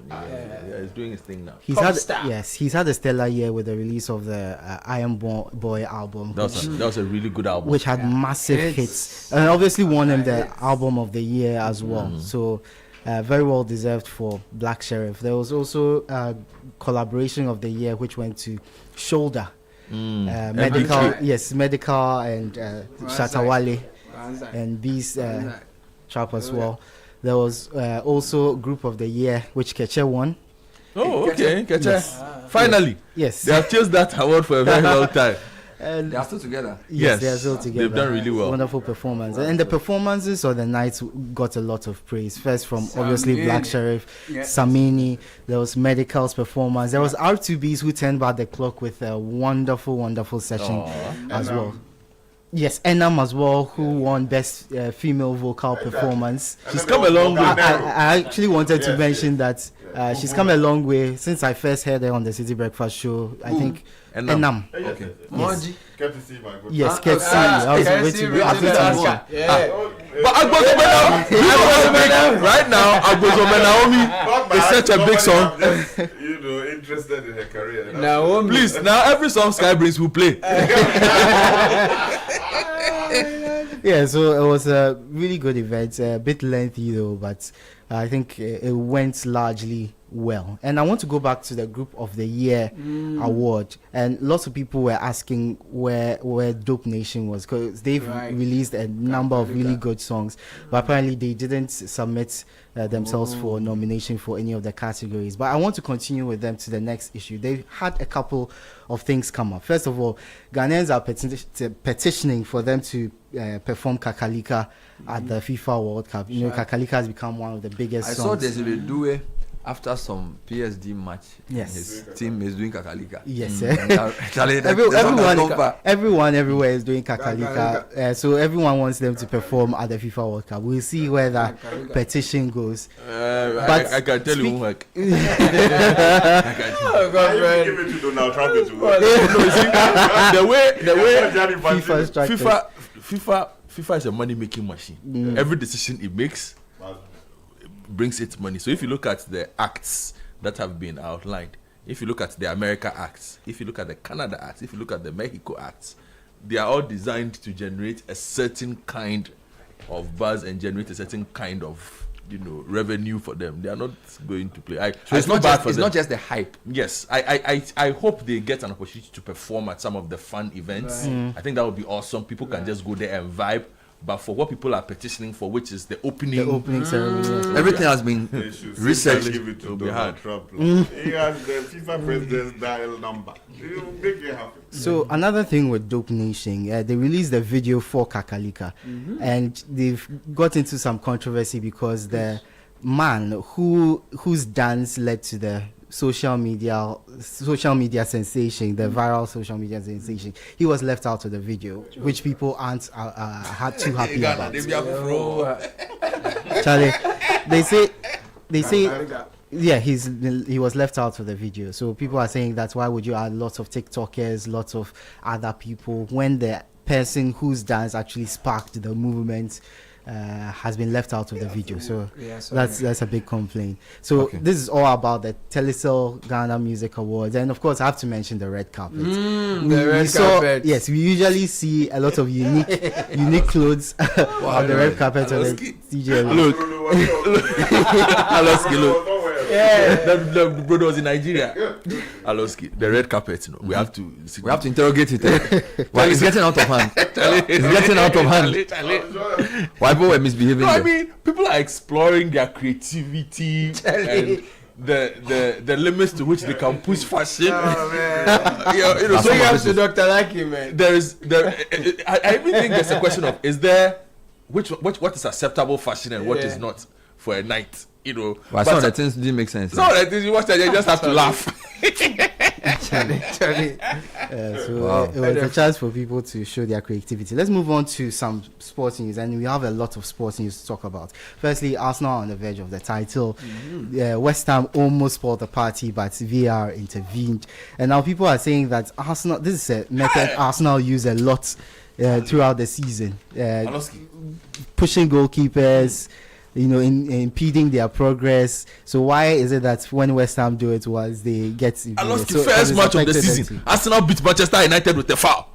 Arsenal have won plenty matches doing this thing to us. Today is their lucky day. Hey! Man City 2 won the league. EPL with many dubious decisions. But they won't care because if won, they are a step closer to the Premier League title.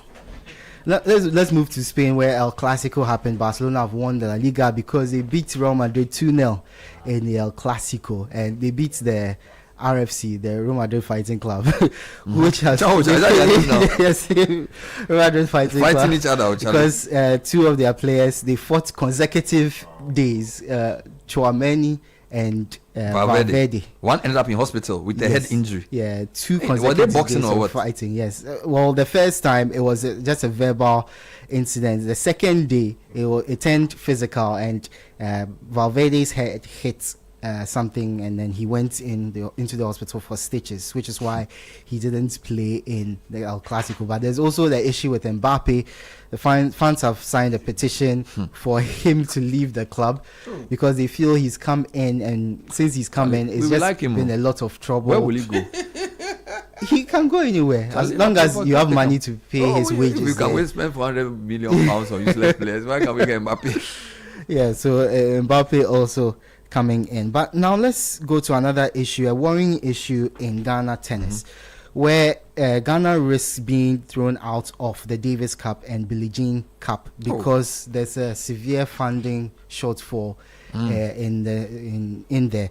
So because the Black Stars are playing at the World Cup, which is one of the reasons, a lot of corporate funding has gone into that team and not into the tennis teams, which are doing pretty well on the young circuits. A lot of people are performing very well, but they usually rely on the benevolence of individuals. However, a lot of their other funding sources have been cut, so they really need support, otherwise they will be thrown out of these very cherished competitions, and it will be unfortunate to see Ghana out of the tennis competitions. We all say that Ghana is not just a footballing nation.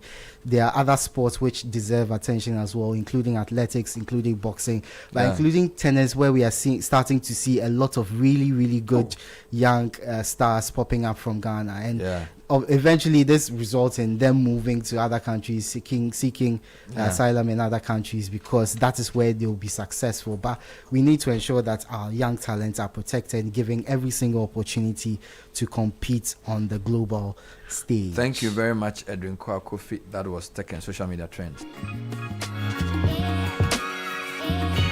There are many reasons to connect, and it's all to put smiles on the faces of those you love. Daddy, thanks for the tea cash, okay? I love you. That's my daughter Angela. Caring for my parents, that's my duty. I also get to pay my utility bills easily with Telecel Cash. And to the suppliers at my shop, hello sir, Telecel Cash payment received right on time. Thank you. I get to make them smile because I can pay to my suppliers' merchant numbers, even on other networks directly. My dear ones, we keep the connection stronger when our family, friends, and business relations are happy. Live on cash, enjoy convenience, and make those who matter smile when you send them money with Telecel Cash. Telecel, connecting energies.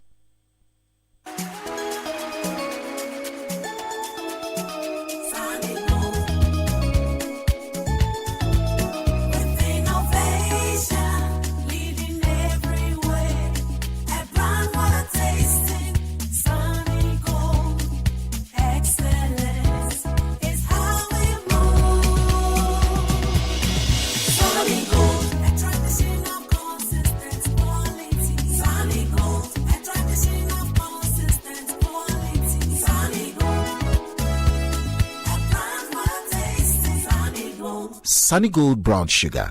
Available in a shop near you. Sunny Gold. Wakashi. This advert is FDA approved. Cast your mind back to 2022. The prices were rising. The stress was high.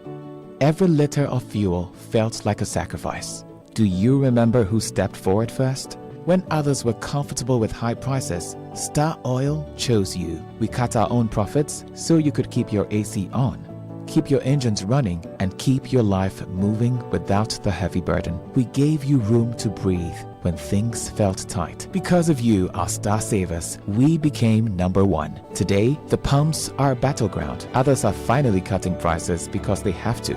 But Star Oil, we do it because we want to. Don't just chase a price, remember a friendship. We were there for you then. And with new innovations coming your way, we are here for you now. Star Oil, still quality and affordable fuels for all.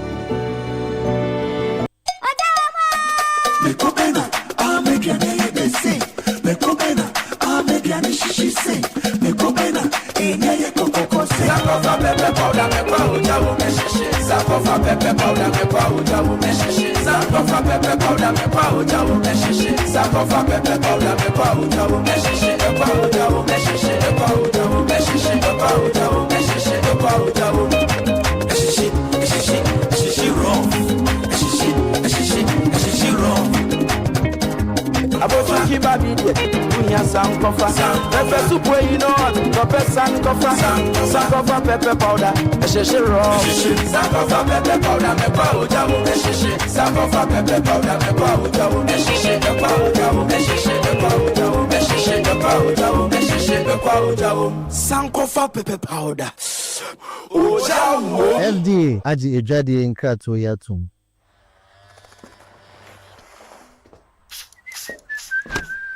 Charlie, dream I'm nice. I get some serious meeting. Allah, motion. But Charlie, no credit today. Oh, but you relax. Momo day. Hey, what funny. Yes, so I borrow small, sort myself out, I pay back. We move. Spoil there. Ah, Charlie, you sure say you dey pay back? Yes, so that anytime somebody else they need them, Momo day. Be like I for can't borrow some more. Hey, you this boy. Don't go there and disgrace yourself. Allah, motion. Responsible borrowing be the real flexo for today's needs and tomorrow's dreams. Borrow, sort them, pay back. Momo day. The world is changing fast, and the leaders who thrive will shape what comes next. What matters now is the ability to think clearly, act with purpose, and lead in complexity. For more than 20 years, Ashesi University has shaped leaders who do exactly that, combining character with rigorous real-world problem-solving. Our MBA and Master's programs in Intelligent Computing Systems and Mechatronic Engineering are designed for professionals who want their work to matter and their leadership to last. Remember, graduate and undergraduate admissions are ongoing. Visit ashesi.edu.gh to learn more.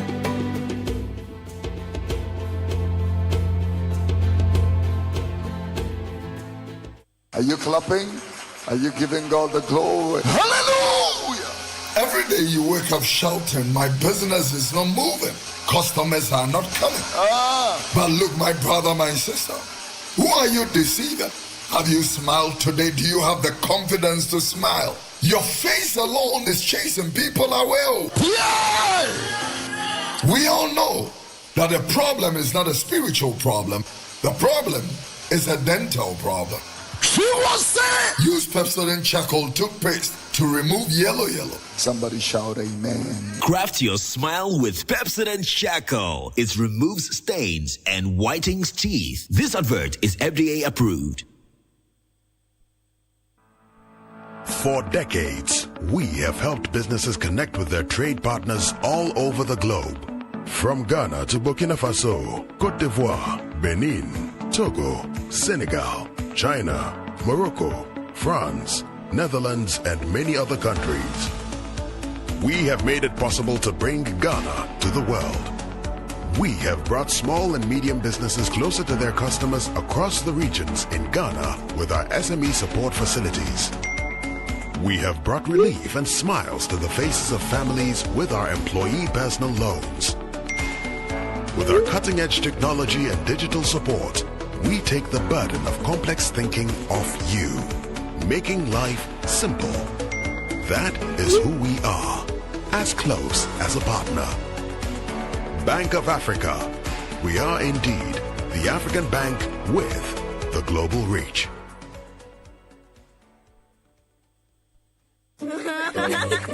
My mommy can stop any fight with her eyes. My mommy knows all the cartoon songs. My mommy can hear whispers and secrets. My mommy can cook everything. And my favorite is long, non-sticky, yummy spaghetti with butter and chicken and...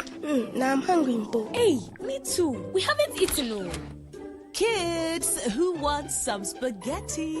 Wow, how did she know? That's my mom. She always comes through. Always delicious, always non-sticky, contains vitamin A, zinc, iron, and always comes through. First Choice Premium Spaghetti. Hey, you're fine. Now available in shops nationwide. This advert is FDA approved. Ghana, get ready for the Ultimate Athletics Showdown, the 24th Senior African Athletics Championship. Witness world champions across the continent compete in thrilling track and field events like Kenya's Beatrice Chebet and Faith Kepiengo, Nigeria's Toby Amusa, Botswana's Colin Kebenachipi, Liberia's Joseph Fambele, South Africa's Akani Simbini, Zambia's Muzala Somokunga, and our very own Benjamin Azamati and Saminu Abdul Rashid. Don't miss the excitement from the 12th to the 17th of May 2026 at the University of Ghana Sports Complex, Legon. Senior Africa Athletics Championship. Feel the heat. Champions within Africa. This championship is powered by the Ministry of Sports and Recreation, the Confederation of African Athletics, and the Ghana Athletics. This is the Citi Breakfast Show, the city's biggest conversation. The Citi Breakfast Show. Rise above the noise.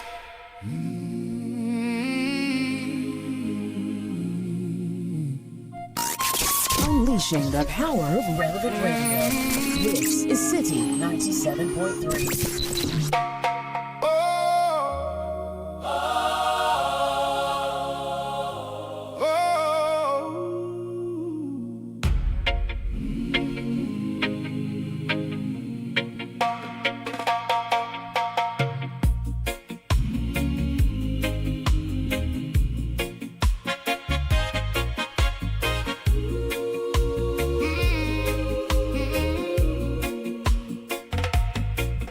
Seen her drop every evening by different cars.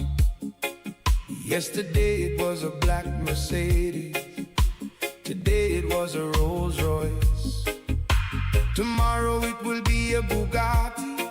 Every time she carried the same excuse. These are favors from colleagues at work, these are favors from old friends, but something in him tells him that he's become a drum carrier, carrying a drum that every man is beating. A little bird on their porch knows the truth,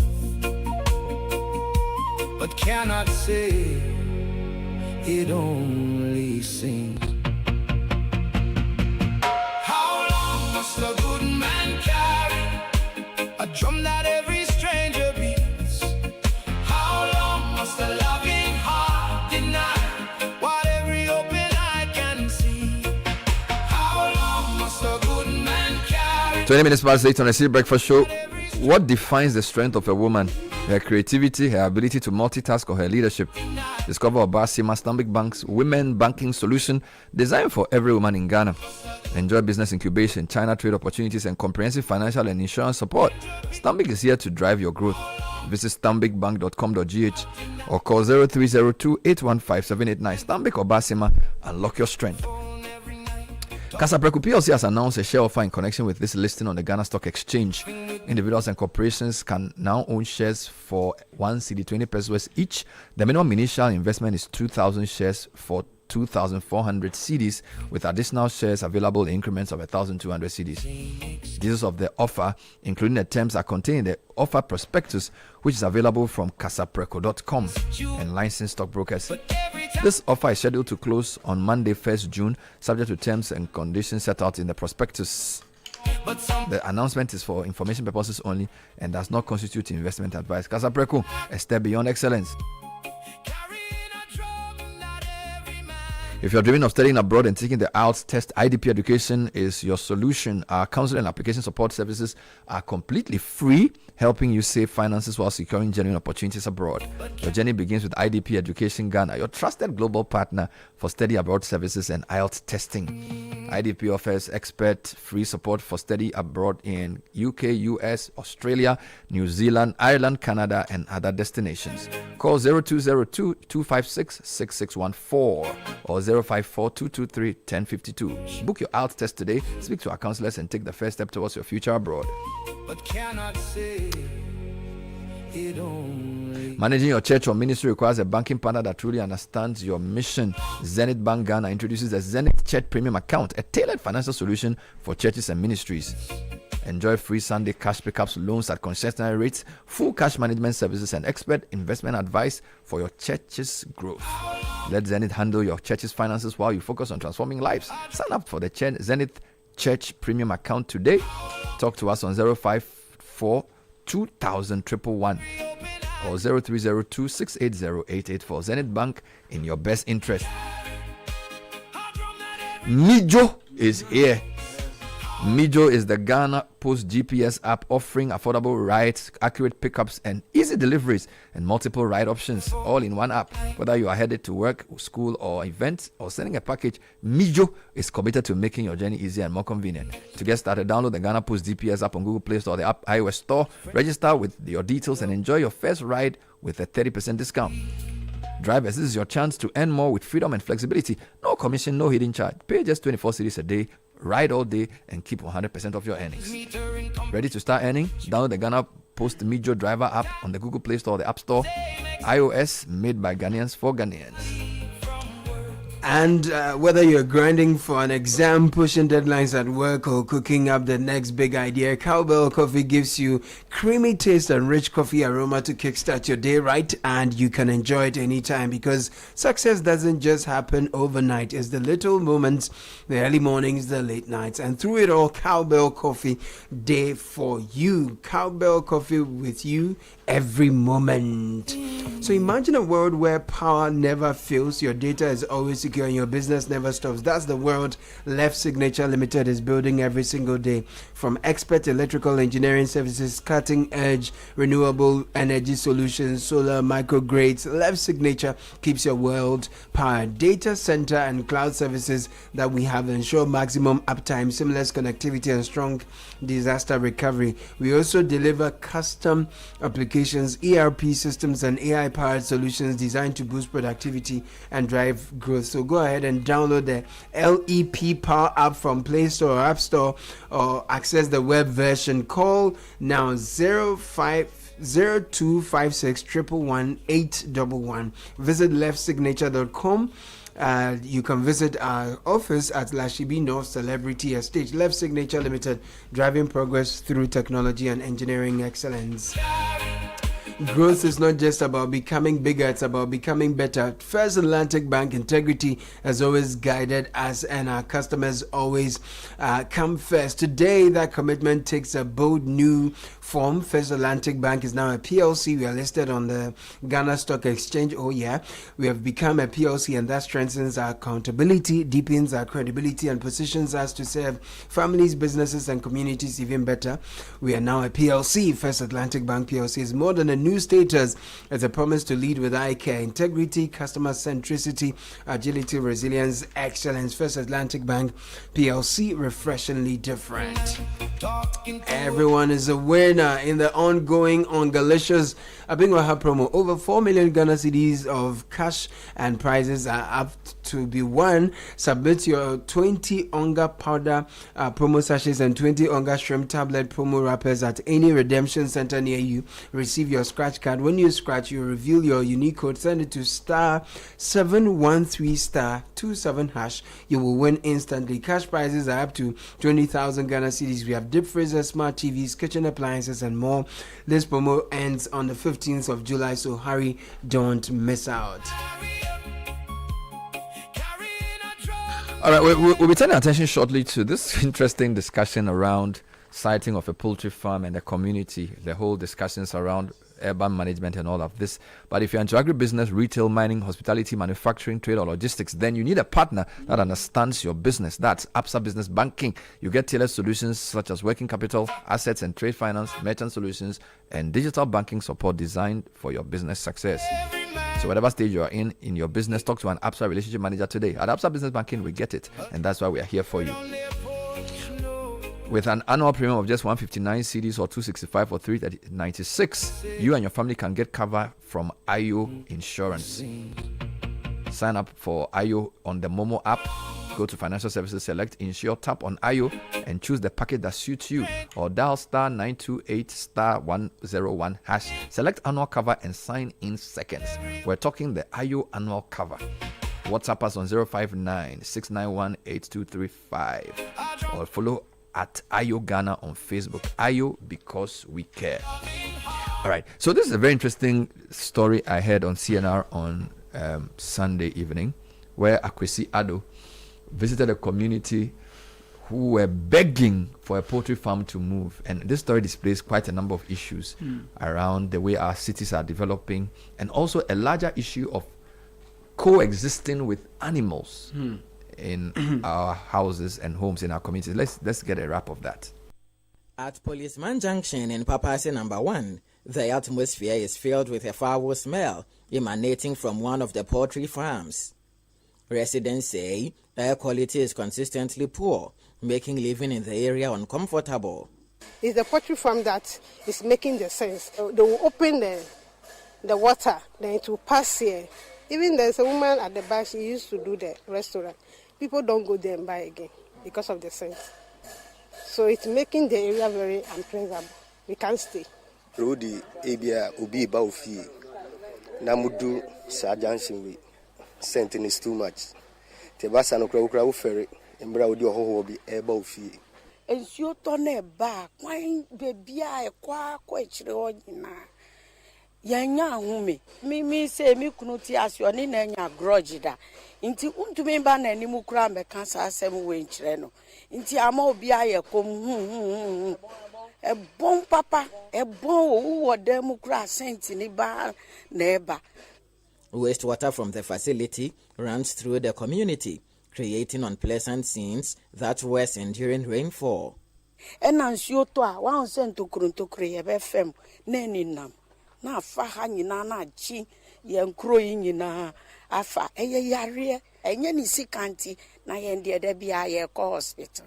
Nsuo to de ndie hwe ye timi ndampo me se ye mbie ye pomampo o hye nko na ekuya wo so ye sikra fem ba so limpenifo akone nchen mo ne ko kasa no mbuki obi o hwe ono ye se fa no ho mpo o scan na abetwe ye ni scanti no mo fa ya asem nya hwe.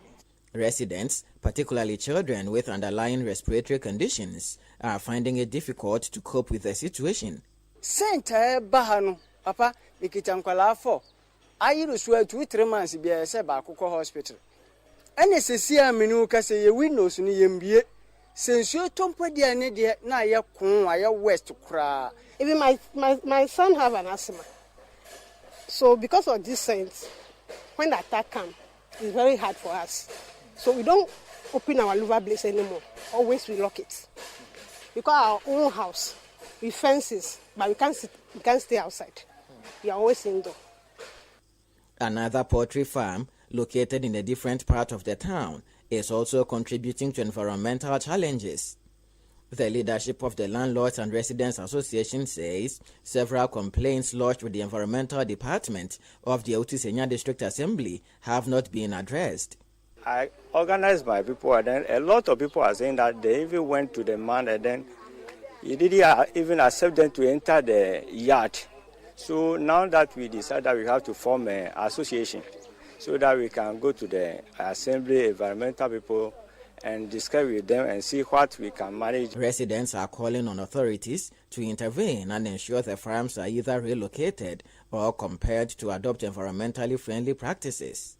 We want to get the farm completely located at a different place because the place is developing now.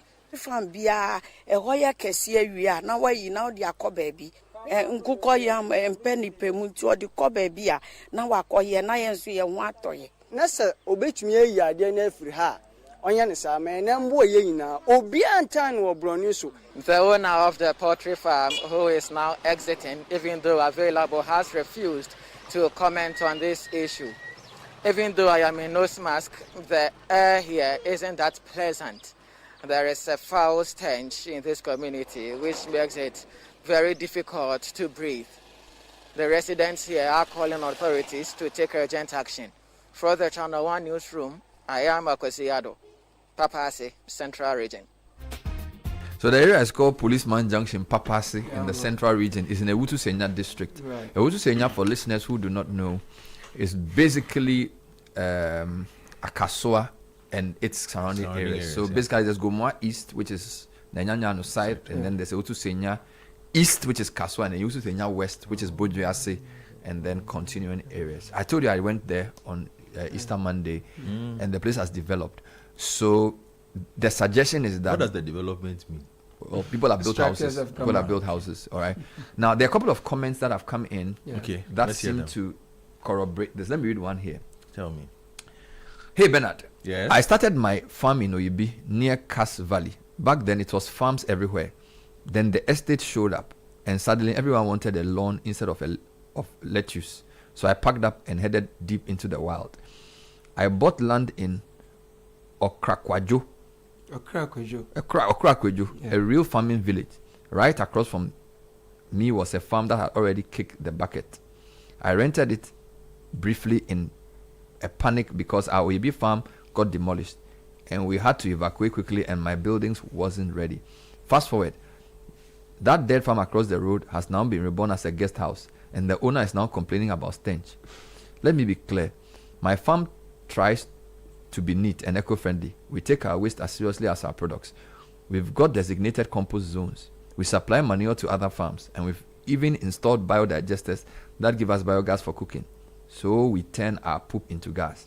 And we're building a BSF facility to turn more waste into larvae to feed animals. But my dear guest house neighbor is not impressed. He keeps harassing me. He even called the EPA. They came, they saw, and they shrugged. They said our waste management was fine. Your story really hit home because there are so many angles here. Yes. Farmlands are becoming housing estates. Yeah. Farmers are being pushed deeper into the bush. Yeah. And no matter how far we go, if nobody protects farmlands, this mess won't end. Yeah. Farmers need waste plans. Authorities need to enforce rules. Basically, everyone needs to get their act together. True. We need the estates, and the estates need food to exist. Signed, August Farmhouse. True. Here's another one. Good morning, Bernard and your team. I was happy this morning when I heard you speaking about communities where animals are living with humans. We have an ongoing issue with the cattle ranches within our community and the efforts we've made to have them evacuated. The situation has become increasingly difficult for residents. Beyond the general inconvenience, we are dealing with a constant overwhelming stench that makes it hard to even step outside or even open your windows in this doomsday season. This has led to massive influx of flies and insects which pose a serious health risk to everyone living here. Between the sanitation issues and the physical dangers of having large livestock in a residential area, it's a situation that requires urgent attention. My kids are unable to come out and play in my own house. We've engaged the owner, but he seems not to care about anyone. We've exhausted several avenues to resolve this issue. We've even formally petitioned the Gan West Municipal Assembly to intervene, but unfortunately, we still have not made any headway or received any meaningful response. It's frustrating that despite these clear hazards, the cattle still remain. I will need you and your team to intervene, as we know you always get results. Thank you. Tony from Kotoku Papasi. So this is Ga West. Kotoku. Ga West. The first one was Ewutu Papasi. Yeah. And then there's the gentleman who wrote from Oyibi area. Yeah. So what do we do? I think you should discuss this holistically beyond the issue of who came first. the second texter talked about the fact that farmlands are under threat. If you go and buy a land even now somewhere beyond Dowenya or somewhere, maybe you go and buy land that on the way to Sugakope. In 2-3 years time, people will start living there and say your farm is smelling, so you should move. You see, the point comes back to what we were saying earlier, that every space in Ghana is supposed to have a planning of some kind. We have the department or the agency that's responsible for spatial planning there. We have the district assemblies who also ensure that the right things are done because they are embedded into that architecture. We have the local government ministry, and we have supervising agencies of the state, whose job it is to ensure that every inch of this particular country is policed in a way that is meaningful, that respects the law, that respects policy, and that respects international best practice. Unfortunately, what we have is that many of these institutions are either not doing what they have to do, or where they try to assert the authority, there's a pushback from political heads who obviously just don't want things to move in a proper direction. As you would have seen in the case of the Ramsar side, where a lot of people bailed up those areas because some politicians actively got involved in allowing people to actually build, only for us now to be thinking of how to demolish them. It is a similar situation. Now, that having been said, what it means is that if you go to an area to buy a plot of land for whatever purpose, if you go to the district assembly, they will be able to tell you that, oh, this place is a government land or it's not a government land, it's a private land. When you run the search at the regional lands administration or the headquarters here in Accra, they'll be able to tell you that, oh, this land belongs to X person, or it's not being registered to any particular person, but it is held by ABCD family. And you go to the family to buy. Before you do that, you must have inquired from the assembly, oh, is this place for residential purposes? Or is this subject to future rezoning, or is that within the works? You understand? Because when rezoning is done, what it means is that maybe they have a plan for light industrial area for the space. Subsequently, depending on how people move into the space, they might say that, okay, we are modifying the original zoning as to now make it exclusively residential, or mixed use, or maybe we don't even want any factories or any whatever in the space. All of these things are to be investigated by the person who is buying the land.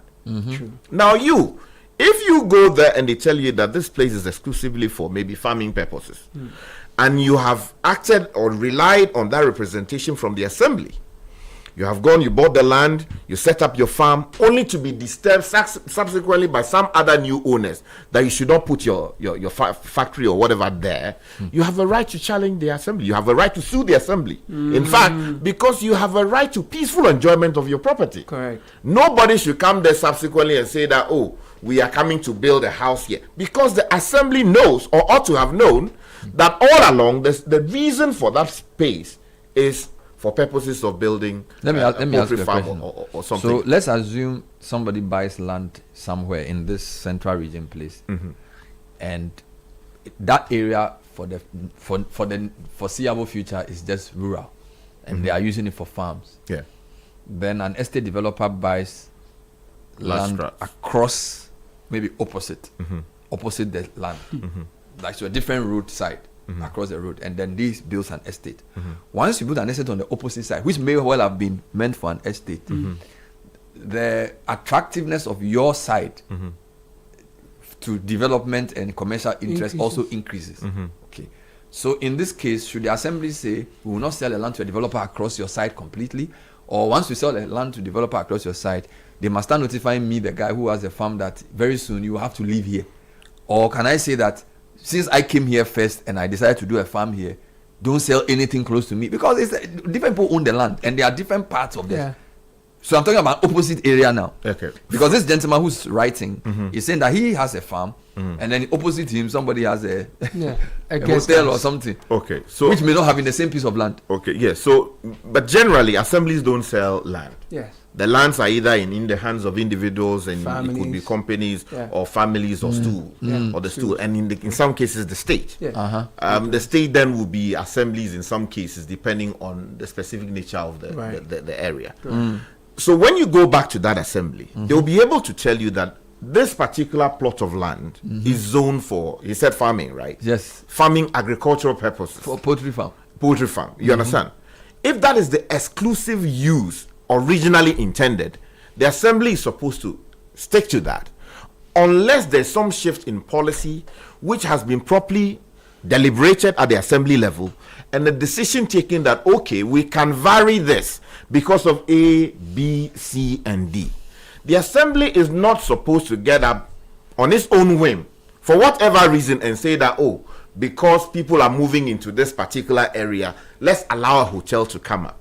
Because that would have fallen outside the original intent behind the zoning of that particular space to be an agric space for people to do their farming. So where was the assembly when the guy was raising the hotel?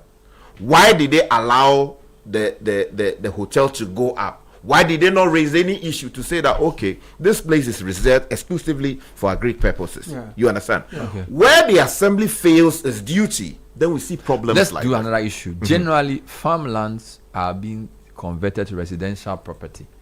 Okay, so generally, a lot of rural lands are farmlands. Generally, they are family owned for farms. But as estates, as the demand for housing increases and people have money, they buy these lands and start building estates. So are we saying that the assembly shouldn't allow that?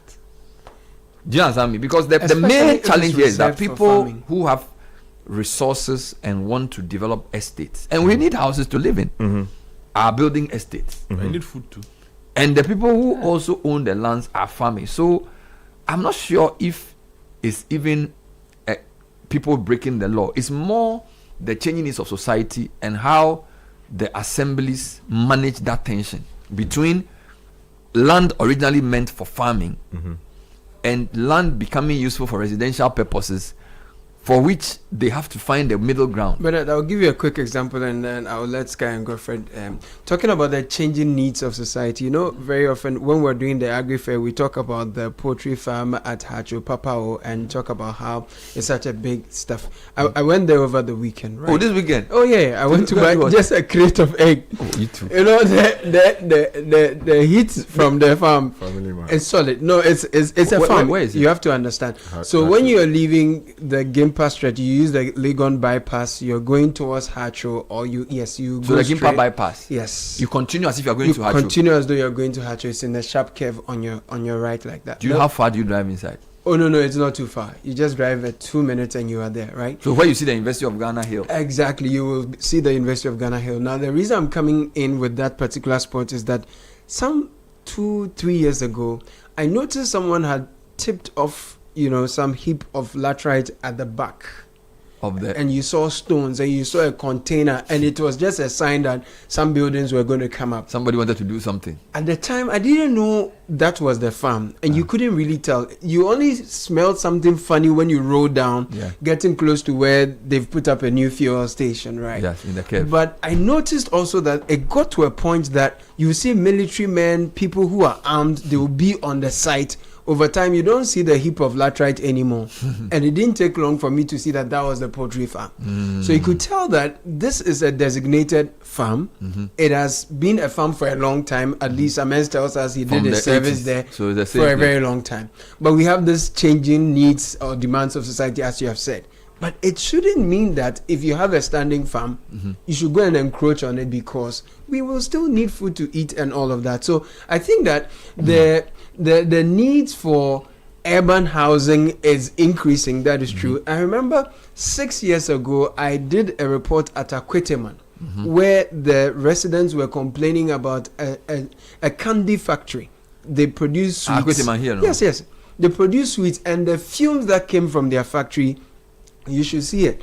And the people were complaining, they were protesting, and they said that they had settled there before the sweets company came in, and the company also said they were there, they started along the same way. So it goes back to the assemblies, really. Again, if we go to Godfred's side of things, we see where cattle are now crossing the road on main highways and all. But if you dig deep, some of the areas that were left for the cattle to graze, we have also built there, and we are building in wetlands, or we are cutting off the greenery, the grass. All of that is going off. So really, the assemblies, they are disappointing us. The special planning people, the special planning people are really disappointing us, because if you were supervising, and the first example I gave you, I don't know where they were from, but they insisted. What's the link between the Land Use and Special Planning Authority and our assemblies? Is there like a LUSPA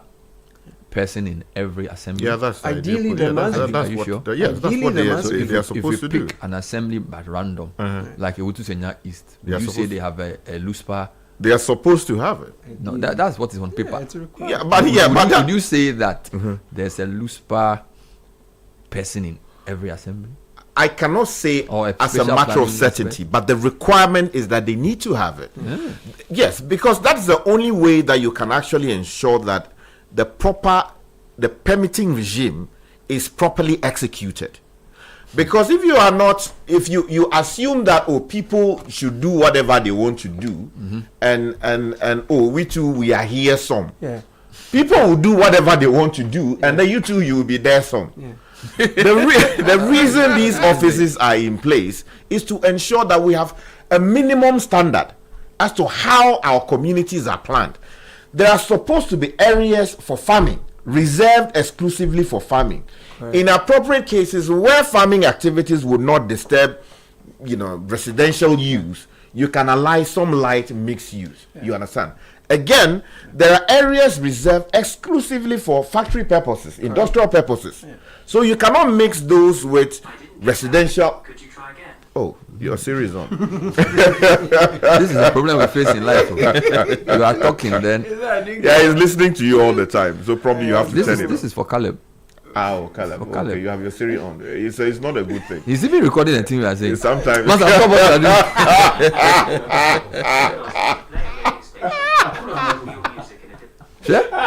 They talk about it. I'm sorry. You should turn it off and turn it on only when you need it. Because people might be listening to a lot of things you say. And then also the camera on your laptop, put a sticker on it to seal it. People can turn it on remotely. Of course, the television in your room can also be used to monitor you. You never know. So. Hey, we are not safe again, no. Oh yeah, I'm telling you because this is what I'm saying is that those lands are reserved for purposes of industrial use, and they have to be used for that purpose. Where you see someone building a hotel in there, an estate in there, that's a huge capital investment they are making, and willy-nilly they have to go to the assembly for permits. Yeah, not to cut you, but this has come up very strongly where some of the biggest exporters of pineapple in this country have really complained about how the activities of sun winning and real estate developers are really eating into their farmlands. We have some of the biggest pineapple exporting companies here. Yes, and they all complain about how real estate people. So let me try and sort of frame the conversation. We've dealt with the assembly part, but I also think that as a society we need to agree on our priorities and decide on where to err towards. Okay. People need to farm so we can eat. People also need houses to live in. Now, number 2, there was an act called Act 462, but it has been repealed, and there's a new one called Act 936. Which I am told is part of the real cause of the conversion of farmlands into real estate. So if we find Act 936, there may be a clue there as to why this tends to be happening more regularly, the conversion of farmlands into real estate. Number 3 point of information. There's a Department of Physical Planning in every district assembly, so you are right, manned by professional staff. So this is not necessarily LUSPA, but physical planning, because there's Land Use and Spatial Planning Authority as a group, but there's a Department of Physical Planning in every district assembly, manned by professional staff. So the question is, are they allowed to work? Or do they work? Yeah, because my experience in Ghana is that when large corporate interests is determined to do something in Ghana, they will do it. Generally nothing stands in their way. So let's assume I have investors from South Africa or Kenya and they are bringing $200 million to do affordable housing at West. Maybe the some place cassava farm. Yeah. Yes. So if they have $200 million and they want to do that, it's typically they will let me go and see somebody in the presidency or the Ministry of Lands or Ministry of Housing or something to sort of let them know that this is what I want to do. They'll say, oh, Bernard is a good guy. He's coming with some banks. Now, at that stage, the district assembly at Utusenya East is not powerful enough to stop a $200 million project. Because $200 million means that along the chain, everybody is happy. Yeah, but... Do you understand what I'm saying? So if we sit on air and say, oh, the assemblies are failing us, we need to understand that sometimes the type of interest that make assemblies ineffective is not because the guy is not a good assemblyman, or it's not because the guy is not a competent district assembly person. You see, the size of the assembly also determines its power. Okay, which is why we are saying that this slicing of assemblies into small units may not be the best, because sometimes you need a strong assembly. So let me take you back to AMA 20 years ago, and Nadunu Amatefield. AMA went all the way to IPS Junction. So Ghana district began from UPS Junction, so all the way to Legon. Now, if somebody brings 200 million and say they want to do a project, the type of organization the AMA is 20 years ago is formidable enough to say, no, this project cannot go. If the president calls the mayor of Accra, he will say, yes, our lawyers don't think it's a good project. Do you understand what I'm saying? But now you appoint a party coordinator as a district, as an assembly for, you know what I'm saying? It's like, even if the guy who's the head of the spatial planning thing is a professional, the whole thing is it's of small political consequence. So the bigger question we need to address is, how do we empower our assemblies so that they can be impervious to corporate interests, some of which may not necessarily be developmental for society? Because in Ghana, if you have enough money, you can do anything. Yet, so beyond the competence of an assembly, if I make you the MC for Adenta, in the current arrangement, you will fail. You get frustrated. You may not fail, but you get frustrated. Because the kind of people who call you, because of the type of interest and what they want to achieve, you say, we want to, but they'll say there's an against Aigbe Mambi at. They'll say, this project, everything is fine, but there's some against Mambi from Adafian who doesn't want to listen to anybody. They'll say, let's transfer him to OEB so that we can do our project. That's what they'll do to you. Just because you have become an impediment to what everybody Obiabe did. So we are an Obiabe did culture. I think that's the issue, because assemblies know what to do in law. And the thing about Ghana is that every problem you raise in Ghana, Godfred, a lawyer will point to you. There's an act. There's always a law that determines what people should do. But in Ghana, the laws are there just for us to feel we have the law. We don't really implement them. You see, let me respond to your question briefly before Godfred comes in 2 ways. First of all, it is expected that those at the presidency will know better. That yes, merely because $200 million is coming in. This is a hypothetical example. Yeah, I understand. Yeah, I'm just responding to it hypothetically. Merely because $200 million is coming in doesn't mean that willy-nilly we should put that factory in an area, what do you call it? Whatever you said is a housing project or whatever it is. We should put that in an area we do know we have a national project at producing cassava for purposes of extracting starch. Yeah. You understand? Unless you want to say that that project is no longer relevant and that we should do away with it. There are many other places in the whole of Ghana that can easily host this housing project that you are talking about. We are going to all those places too. They have things they want to do with the land that somebody will not agree. No, there are always those places. Secondly, Bernard, it is expected that in cases where authorities higher up want to be, say, do their thing, get their way through, just like that, citizens should be prepared to challenge those decisions. Look, I can list for you which citizens, including people who are, settlers on the land, or who are using it for farming. Heard landlords association in the central region. They can't even stand up to one poultry farm owner. Landlords association. These are not tenants. Landlords association. I'm sure they are like 50. Let me give just you one poultry farm owner. They don't fit out. Bernard, the Heathrow Airport, Charlie, is one of the cardinal cases that has defined many matters having to do with the environment, land rights, and related issues in the UK. In a country that works. In a country that works. We have had citizens, people are interested in the environment, who have had to sue the airport, the government, over whether there should be a further expansion, the noise in the environment, what it does to the environment, and all of that. In many cases, their rights have been upheld. And these cases have set many examples for other nations to follow in the common law jurisdictions. Because what happens is that merely because we see new jobs coming in, of course, when we expand Heathrow Airport, we always make economic arguments. Exactly, new jobs will be created. But at what cost?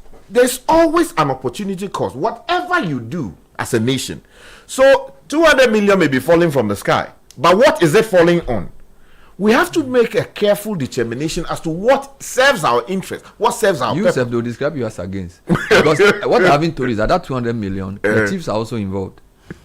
So the chiefs will do a press conference and say, we are for this project. We like it. And that is some wicked man be in the assembly who likes wearing kudi hat. So I could see what I'm saying. What they'll do is that when they do their launch, they'll bring pastors and the chiefs. They are together. Okay, then they'll invite somebody big from the government to come. As soon as they start doing that, everybody start calculating what they are getting. If the assembly cannot resist, so for me, I think sometimes we are hard on the assemblies for no reason. The system we've put in place, they cannot work. Because in Ghana, when you have enough money, you can do anything. When you have enough money, you can do anything. What is sad is that government institutions are not able to withstand that kind of pressure. That's what is sad. Because the people should fear EPA. People should fear district assembly. In some countries, when you have a problem with the government, you are in trouble because they don't compromise. So whatever you do, make sure that you are right. But in Ghana, the assembly guy will help the guy to do what he has to do. Yeah, this is how to go about it. Where 5,000. We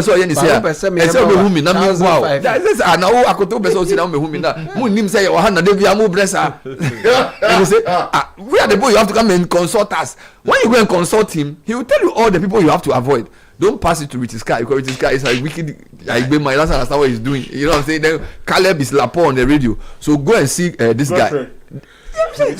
So for me, I think that until society agrees on what we want, and we have to be honest with ourselves that in Ghana we worship money. That's what we do. If somebody has enough money, Akoto, rarely they'll find their way. The chiefs will do a press conference and invite your station to cover. That we, the chiefs of this place, we are deciding that we want this project, and these people are bad. They want to stop the project. They don't want growth. They will do PR. The next morning, all the papers will do the front page. Chiefs support project, and you will review it. Even if you will review it. Okroma district officer chased. So Ghanaians, we have to decide what we want. I've come to the conclusion that systems are important, but our mindset is what is destroying us. And somehow, the way corporate corrupt money is able to influence the work of our government agencies, and the government agencies' own complicity, because they want the easy way out, and they want it's a mixed match of issues. We can use a case study of the poultry farm. Maybe they should do a class action and say, look, we think that this is not sustainable, so the court should come up with a certain modality. Yes, to direct us to have a conversation with the person. We can offer a land somewhere else or something. Maybe the court will be our only solution. Well, I'm sure there will be some balance the cost of that change, who will bear it? Will the municipality bear that the cost? assembly may have to do it, because they will tell you they don't have money. Because if you are saying, look, Sky, don't forget there's a health issue here. People are saying, look, once you have birds living in a place where human beings live, you have a problem. You should have sued the assembly from the beginning. But you can, you see, you can either sue the assembly, but you are the one who the assembly gave a permit for you to build a house there after the poultry farm. Yeah, that's what I'm saying. Why should the assembly? Why should they have the assembly? Why did they allow that? They should explain. But so who is suing the assembly? The person who got the permit. The poultry farmer should have stopped the assembly. The poultry farmer hasn't complained. It's the people who are complaining. The poultry farmer is cool. He hasn't spoken to anybody. Yeah, but what it means is that. So who is going to sue?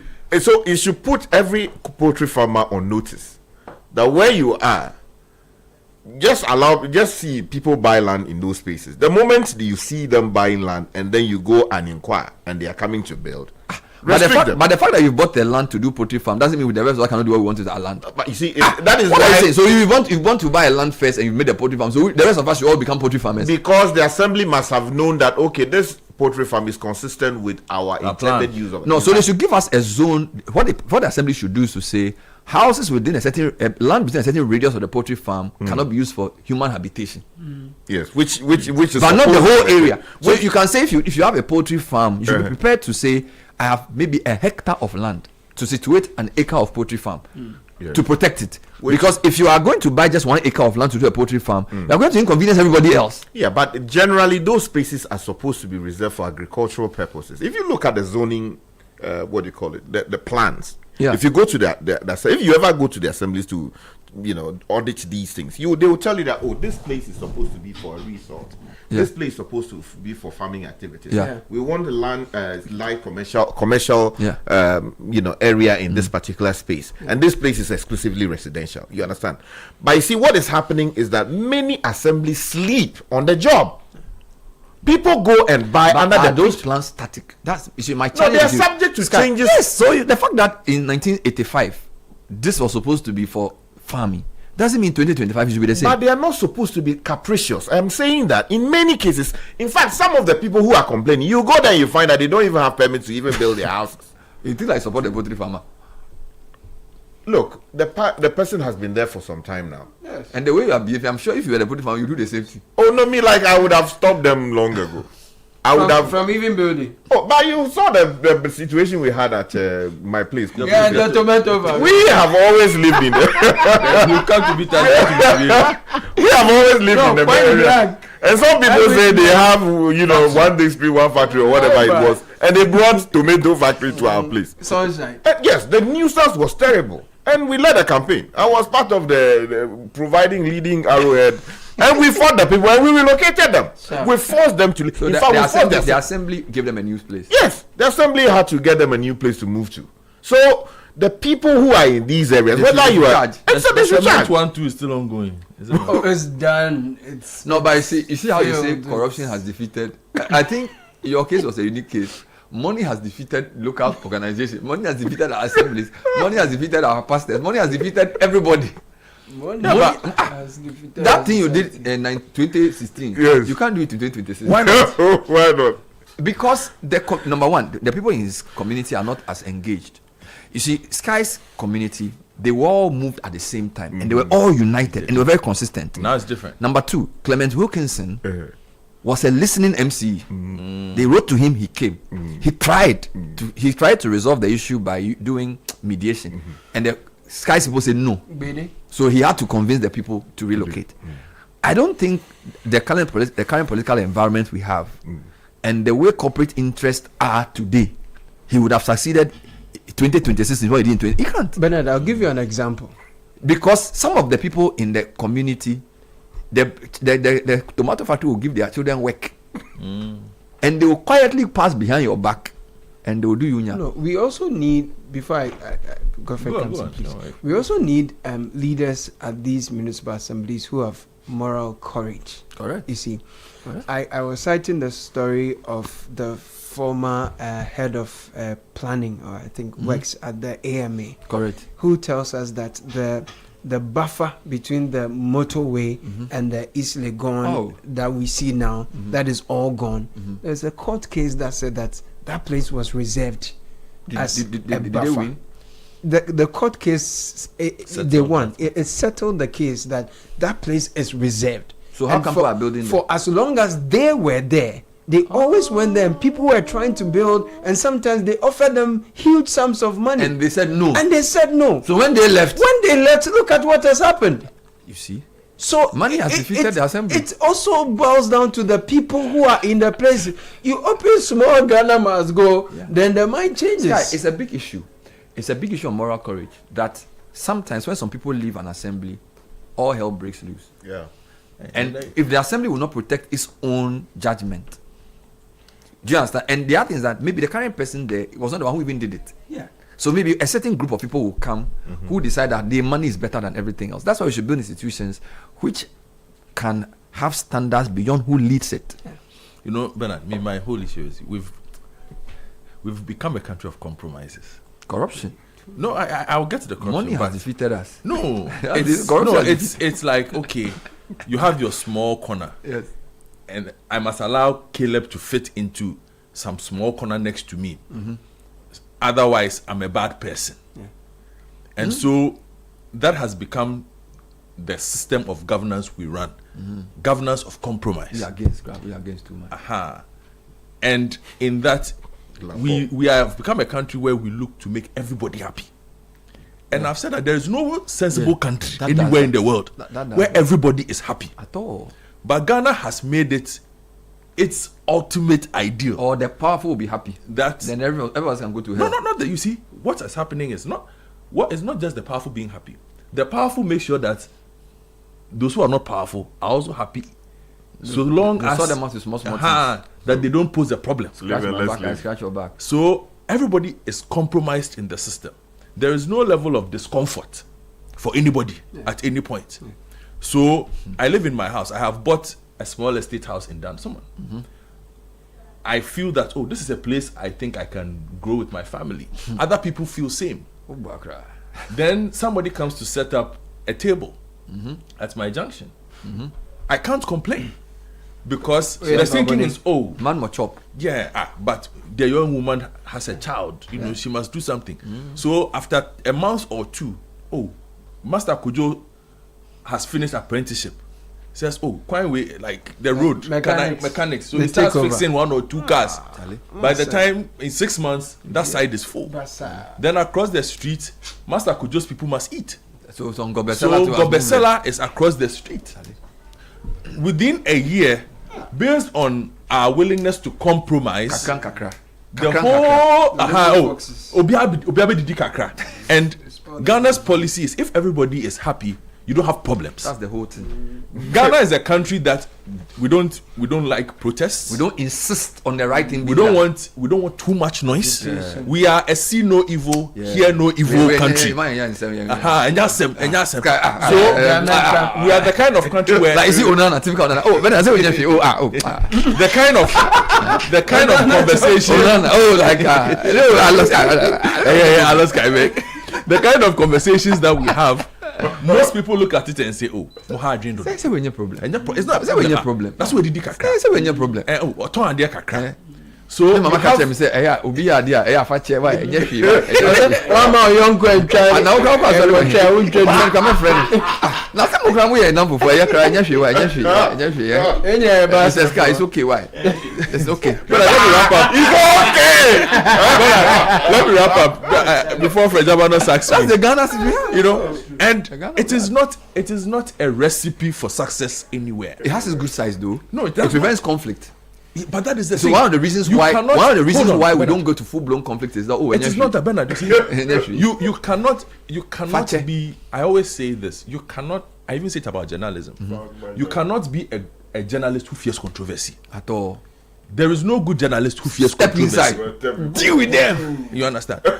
We cannot be a country that is afraid of controversy. No. No country functions properly like that, and that is why. Asunje, he need to win election. Hold on, no. That is why. Gentle giant. What did they talk? We love Asunje pass. You sure they won election for this time? I'm coming. You've lost Tuba. Tuba used to be fun. Oh, the people they win. They have to convert some people to Asunje people to win. Let me finish before Fred starts. I beg you. If you want to win, you need Asunje. Asunje. Asunje he won. Gentle giant won. This matter. So in convention had to happen. In doing the Asunje, that is why you are crossing the graphic road, which is designated as whatever it is, and you will meet cows. Yes. That is why the only place you don't see the cow in Accra is the presidency. Apart from that, everywhere else in Accra. Look, Bernard, I've met cows around the airport area. I have met yes.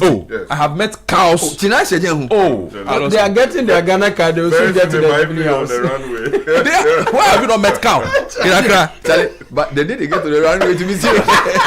We are waiting for them to eat the flowers at the presidency and we'll be set.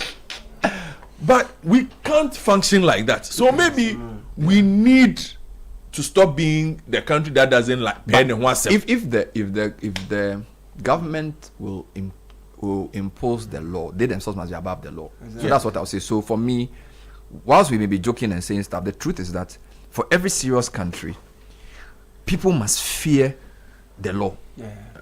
You cannot do anything and get away with it. So if the law doesn't impose fear on you, leaders are doing something wrong. And we are not saying they should violate human rights, but you must respect the law, whether it is the assembly, the building code, whether it is transport, whatever. If we will not get to a stage where duty bearers exercise their power in a way that is without fear or favor, we cannot develop. And you see, the problem with not doing that is why we have the problems we have. You see, if you zone properly, you know exactly who produces what kind of waste. Yeah. You know who consumes what kind of water. You know who's paying what kind of taxes. You know who is consuming what type of electricity. Correct. But because we have put all those things together, Yeah. we have no solutions to those things. We can't even get data to develop. We have no solutions. Yeah. Let's read some comments on this issue of. Okay, let me just finish Okay, those. sure. Good morning. This poultry farm issue reminds me of an encounter I had with a DC years ago when we wanted to establish a manufacturing plant. My partner and I went to the assembly to inquire which areas were zoned for industrial use. The DC told us that the land was owned by the chiefs, so we could purchase land anywhere and set up the plant. We advised the assembly to designate a proper industrial zone so we could lobby other investors we know to set up there. Unfortunately, they didn't act on it.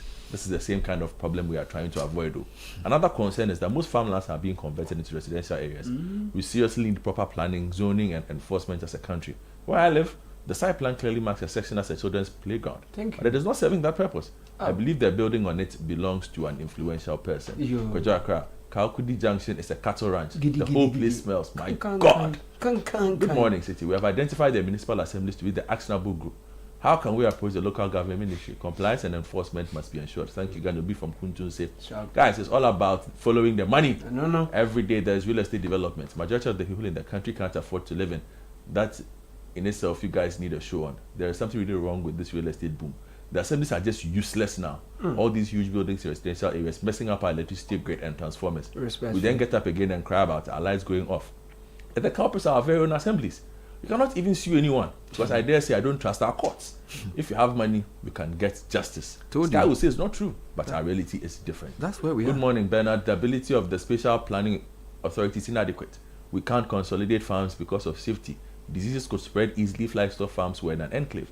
The responsibilities between land buyers and the local planning authority. Am I able to walk to my local assembly to be shown where it's possible to buy land for farming purposes and have it protected for only farming, no matter the changes that happens over a period? That is the question AC is asking. 9:13. Caleb has a few announcements for us before he comes in. Get ready for Africa's biggest athletic spectacle, the 24th Senior African Athletics Championship, coming live to Accra from tomorrow the 12th to Sunday the 17th of May. University of Ghana Sports Complex Legon becomes a battleground for Africa's finest champions. They go head to head in a thrilling track and field competition. Beatrice Chibet, Faith Kipyegon, alongside Ghana's own stars Abdul Rashid Saminu, Joe Paul Amwa, Benjamin Azamati. This is the 24th Senior African Athletics Championships happening here in Accra, powered by Ministry of Sports and Recreation, the Confederation of African Athletics, and Ghana Athletics. We will all be there to cheer our men and women to victory. Academic City University, in partnership with African Engineering Council, Ghana Institute of Engineering, and Ministry of Environment, Science, Technology and Innovation, invite engineers, innovators and students to the Collaboration for Engineering Education Advancement Africa Summit. It's from May 20th to 23rd at the Academic City Hachu. On the theme Engineering Education for a Sustainable Future in Emerging Economies, the summit will focus on aligning education with industry needs, strengthening academia, industry collaboration, and equipping young Africans with practical future-ready skills.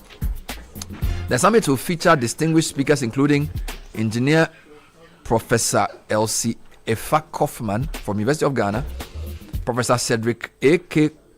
Kulmi, who is from University of Cincinnati, USA, and Professor Fred Makbagonluri, President of Academic City University, among others.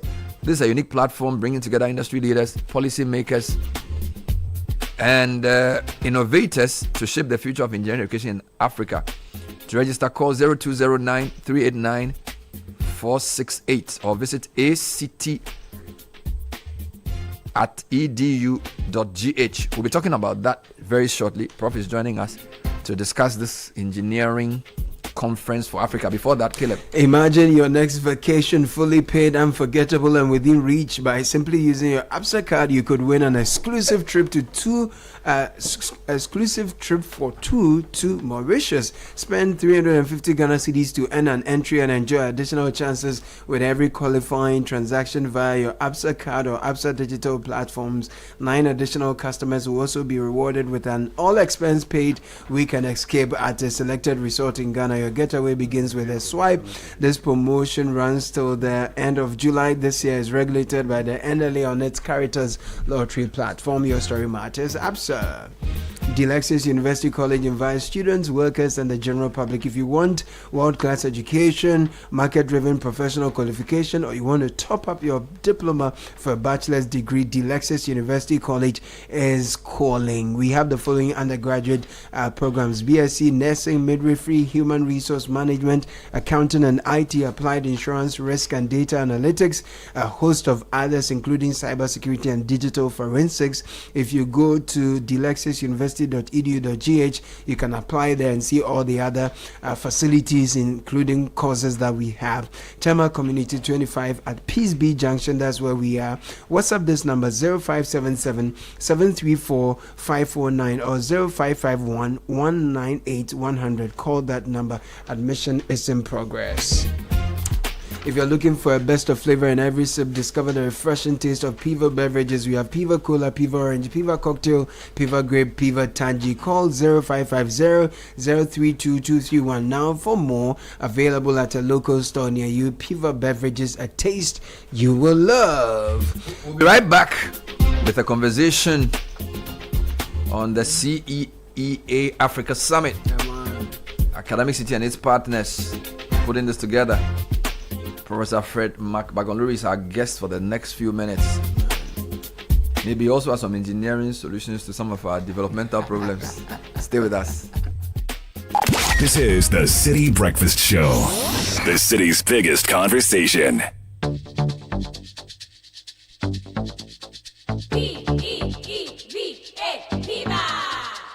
Looking for a burst of flavor in every sip?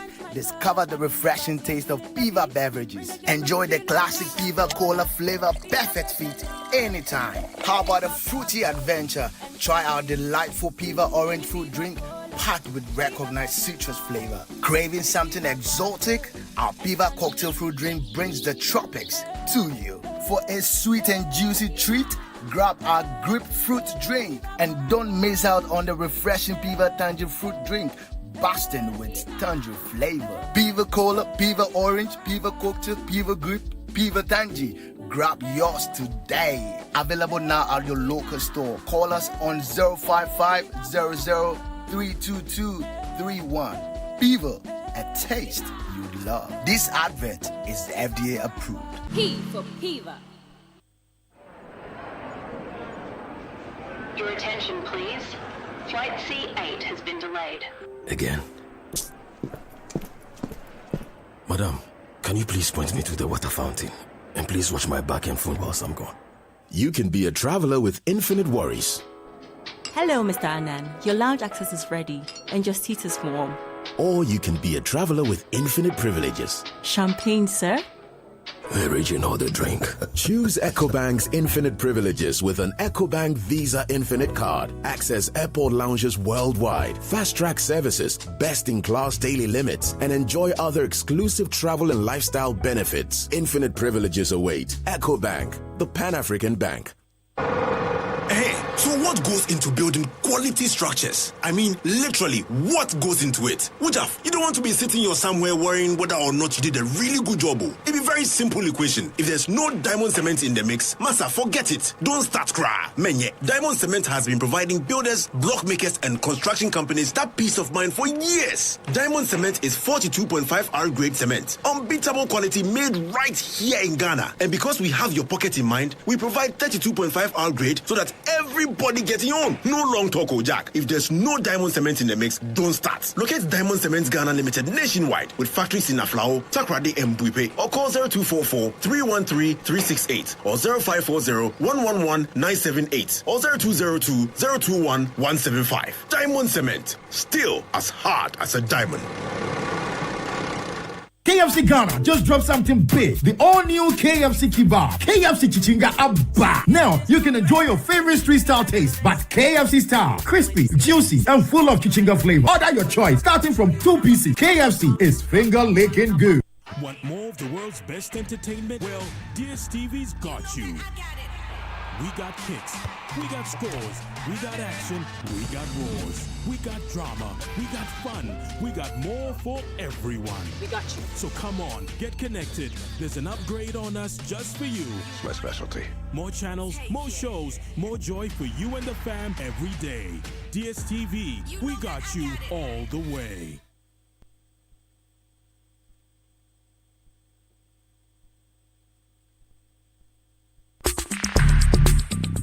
Join the conversation on the City Breakfast Show on Facebook at facebook.com/City97.3, Twitter at twitter.com/City973, and Instagram at instagram.com/City973 with the hashtag CityCBS.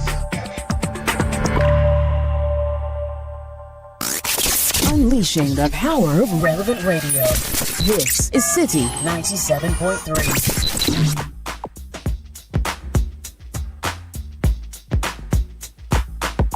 9:21 on the City Breakfast Show. So Professor Fred Bagonluri is our guest for the next few moments. He is the president of Academic City University. Solid. Welcome, Prof, to the show. Thank you, Ben. When did you get your charter?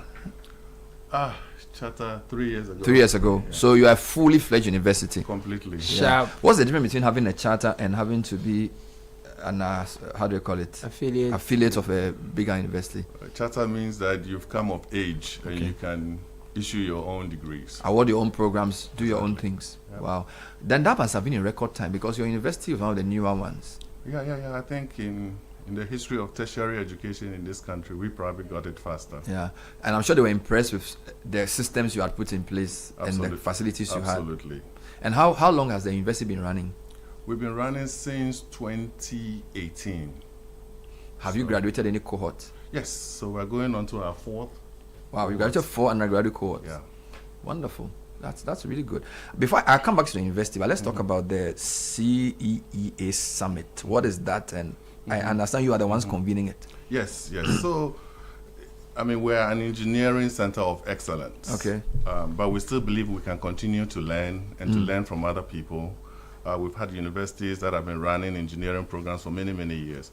And so we want to set up an annual collaborative where experts across the continent and perhaps globally will come and share their experiences on teaching, delivering engineering education.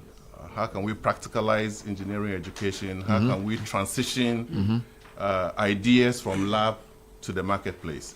So it's a convergence of experts from across the world, essentially, to basically put together ideas on how we can do this better. Amazing. So this will be the first one you're putting together? This will be the first one, and we will launch at this very ceremony the Engineering Collaborative, which will be an annual event where people can come get trained on how to teach engineering and how to get engineering ideas into the market. So it's called the Collaboration for Engineering Education Advancement Africa Summit. Yep. That's quite a long one. What are some of the gaps in engineering education across the continent that you want to try and address? So one key one is admissions. You know, in Ghana, we continue to insist that you need to have core math, elective math, in order to get into engineering. And that really doesn't say much because the first 2 years of engineering, it's all mathematics. And, you know, in the US, you don't need that. In Nigeria, you don't need that. In Kenya, you don't need that. So why that artificial barrier? So that's one conversation we're going to have. Okay. The other one is that we engineer for solutions. And solutions are for what? Customer consumption. So how do you train engineers such that they can tease out customer requirements? The way we teach engineering right now is so theoretical, it's so tool heavy, but the consumer aspect doesn't come in. So we think that engineers have to learn psychology, engineers have to learn consumer behavior, engineers have to learn requirements engineering. that's the only way you can invent stuff that can solve societal's problems. So for fields like AI, robotics, and advanced manufacturing as well, will this conference address some of the needs of the modern engineer for these fields? Absolutely. I mean, if you look at where engineering is headed today, it's heavy AI, lots of robotics, lots of biomedical. And what we have done at Academic City is to actually say what happens at the interfaces of these three core emerging technologies. So between AI and biomedical, what is happening? Between biomedical and robotics, what is going on? Between robotics and AI. So those are the interfaces that are going to shape the future direction of society and industry. So we are starting a new program in unmanned aerial systems, which is basically bringing robotics and AI together. Right? We are starting, actually we have a new program coming in nuclear engineering, which is the first undergraduate program in sub-Saharan Africa. And of course, the idea there is to infuse nuclear into medicine and also into energy resources that we need. We are very ambitious with this. Who are some of the partners in this collaborative, and what are some of the outcomes you hope to see after this conference? So we have Northeastern University that is setting up a bio-innovation center with Academic City, and the objective of the bio-innovation center is to make low-cost medical devices and equipment for the sub-region. We have Ghana Atomic Energy Commission. We are not too far from them. We're not, and they have all the resources we need to leverage for a nuclear engineering program, and they do offer graduate programs. Wonderful. So we also see synergies here where so when you train the guys, they can go there for their graduate programs. Wow, that's great. So two big universities collaborating with you, or two big institutions collaborating with you in this. Now, for those listening, how do you register, and why must they be physically present? Somebody's interested in this conference. Why must they be there? So we are going to have a cross-section of stakeholders in the STEM and engineering space. We have K-12 teachers coming in. They'll get some tools on how to deliver science and technology courses in their programs. There are going to be workshops, there are going to be entrepreneurship seminars, there are going to be lots of presentations on different aspects of engineering and leveraging engineering in industry. So being physically present, you get to network, you get to meet people, you get to see new and emerging technologies that potentially you can leverage. I see. By the way, when is this conference and where is it? It's on Academic City campus at Hacho, starting on the 20th to the 23rd of May. Oh, Wednesday, Thursday, Friday. Yep. Next week. Yep. Wonderful. Let's talk about your new programs that you have launched. Yes. Which are some of these programs, and what informed the decision to get into these programs? So we have undergraduate nuclear engineering, undergraduate data science and AI, undergraduate unmanned aerial systems. Then we have a master's program in robotics, actually both an MSc and MPhil. And then we have STEM MBA. Wow. And then a Master of Science in Management. A STEM MBA, that's interesting. Yep. How does that work? So everybody is used to the traditional MBA, right? You go in, you do some procurement stuff, some logistics stuff, some leadership stuff, some human resources stuff. But if you look at the industries of the future, you're going to make decisions based on data. So there is heavy quant that currently do not feature in MBA programs. You have AI coming up rapidly for industrial efficiencies. And we just think that we need to create a specific program with people with STEM and technology backgrounds. Wow. That can have an MBA that they can leverage the next day. So what kind of background does a person need to take these MBAs? Because I know typically in the Western world, MBAs require to have worked in certain fields. What are the requirements for your MBAs generally? So for us, it's going to be, you need to have an undergraduate degree. For the STEM MBA, it's going to be in science, technology, and engineering. Wow. So that's interesting. That background in engineering is... What about work experience? Is that important for work experience is important in addition to the STEM background. So we won't give you credit for if you are not a STEMie. You have to be a STEM for this particular STEM MBA. But do you have a general normal MBA? We don't have the general normal MBA, but we have a MSc, which is a one-year program in management. MSc management, wonderful. So we are seeing some of your graduates in blue chip organizations, Apple, Goldman Sachs, etc. Talk to me about where some of your people lie and what's driving this level of employer confidence. Yeah, so we had a young man who came in from Presec Obviously. Obviously. It was the favorite school I never went to. Oh, Lord. I still need to be a honorary graduate. We'll give it to you one day. Just build us a house. Honorary house. Yes. So actually, that's not a bad idea. I can raise funds here, you know. So we had him. He came in at 16. You know, and by 17, he was already in Germany doing an internship with Amazon. Wow. Went through 6 interviews with Apple, and he was the only one that was hired from the continent. Ooh. Are you kidding me? Absolutely. What is he doing there now? So he's a management trainee. Kaish. So he's going to come He'll out. go through everything. Yes. He has engineering background. Yes. He had a first class in computer engineering, I believe. Big things for him. Amazing. Big Smart things kid. for him. So he's going to go really far because these institutions are like training institutions as well. Exactly. Where else? I hear people are in Goldman Sachs. Yeah, we have Goldman UI. Sachs. We have a kid that came through the National Maths and Science quiz. Okay. Went to West Africa Secondary School. Oh, wow. Excellent. Yes, I remember that. program. I remember that guy. Yes, excellent. I think they were in the programmer. final that year. Yes, excellent program, excellent mathematician. He does work for Goldman He's Sachs. got to Goldman Sachs. And then we have Nana Bwedi. Wow. Nana Bwedi is at is it Goldman Sachs? Or EY. Yes, he has in the UK. Okay. As well. Amazing. So we are beginning to see, you know, our students becoming really, really very attractive for these multinationals, hiring them directly from undergraduate programs. So let's talk about why parents should choose Academic City, because someone say, you know, I want to invest in that's older than myself. A lot of people say that. I want to invest in that's much older. It's a new place. Why should parents choose Academic City, or why should students who have finished SHS or IB or whatever they are doing, why should Academic City be their option?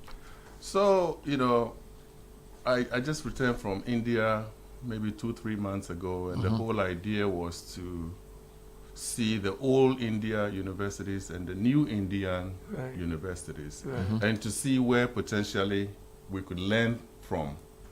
And I met a gentleman called Rajit Gupta, who was the global CEO for McKinsey. And he said in a recent conversation with the admissions director at Harvard University, he asked him, where are you getting your best students from these days? And he looked at him, smiled, and said, I know what you're thinking. You're thinking China or India. But let me excite you. The best students we are getting into Harvard these days are from West Africa. Wow. So if we have this amount of talent, why don't we create institutions here that they can leverage? Correct. And for me, that is really where Academic City comes in, where we are at the forefront of technology. We are not inhibited because we believe the African brain capacity is there. And if you create the right channel and avenues for them, they are going to excel. We took the initiative of introducing robotics because we realized the kids are becoming very enthusiastic about robotics. We've graduated robotics students. One of them works for Insoroma GPS. Wow. And the CEO, Harry Basmati, is very excited with this graduate. Wow. And he can come on here and testify. Wow. We were the first to graduate AI. So we already had one of our students is at Bristol University is doing a graduate program in artificial intelligence. Now we are introducing unmanned aerial vehicles because there are drones everywhere, but they are not toys. We can use them to deliver medicine. We can use them in agri. Administer fertilizer. Think about it. Chemicals. So why should we not? That's the question. Why shouldn't we be a nation of excellence where others can come and study? We're introducing nuclear engineering. Everybody is talking about energy. But Ben, what is quite interesting about what we are trying to do? Academic City is trying to solve 3 things. One is that we have not capitalized on our strengths as a nation. We are a cocoa producer. We should have the best university in the world that anybody that wants to study anything in cocoa could go to. We have gold. University of Mines should be the best university in the world where people go to study mining, not Carbondale. Okay? Then we have not educated to solve our problems. And our problems are in energy. We should have the best universities in the world focusing on research on energy because we know we need to kill them. So we need agriculture. We need healthcare and transportation. So we talk about our problems discreetly. So you hear about we have problems with roads. No, we have a transportation problem. We have a problem with Dunso. No, we have an energy problem. We have an issue with lack of beds in hospitals. What we have is a healthcare issue. It's not beds. Beds, you just weld them. You just need welders to do that.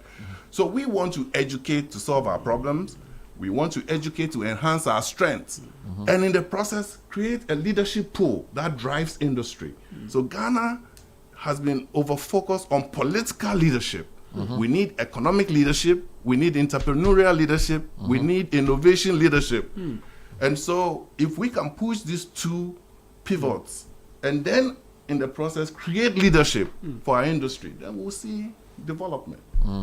I think you've nailed it. You've nailed it. So students and parents, you can visit Academic Citi.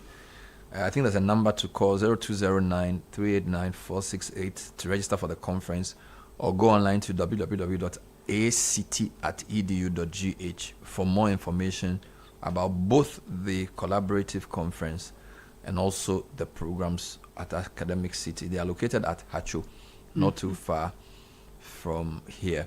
So we've been talking to Professor Fred Magbagondori, speaking very passionately about what he's been doing there. Sharp. You are in your third year, right? Or fourth year as a person there? Oh, 8 years now. Hey. Charlie, you've been there for long. So you are the founding... I'm the founding president. Thank you. The best job in the world. Thank you. It's a great job. From innovator to University of President. Amazing stuff. 9:36, stay with us.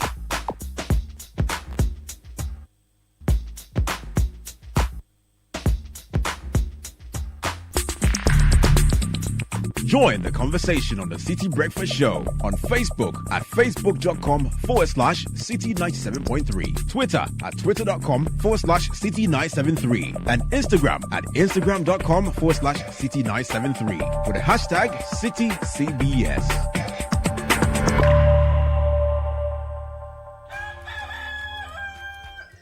In Ghana, planning ahead is something we grew up with. It's in the small things. Filling your barrels and buckets just in case the taps don't flow tomorrow. Parents buying school shoes 2 or 3 sizes too big so you can grow into them. Or wrapping your books carefully so that they can be passed down to the next child. It's how we've always looked out for the future. Quietly, thoughtfully, every day. For 20 years, we've understood what Ghanaians have always known. Planning today secures tomorrow. It's the reason we provided life insurance solutions for every aspect of your future. Star Life didn't introduce planning ahead, we only made it better.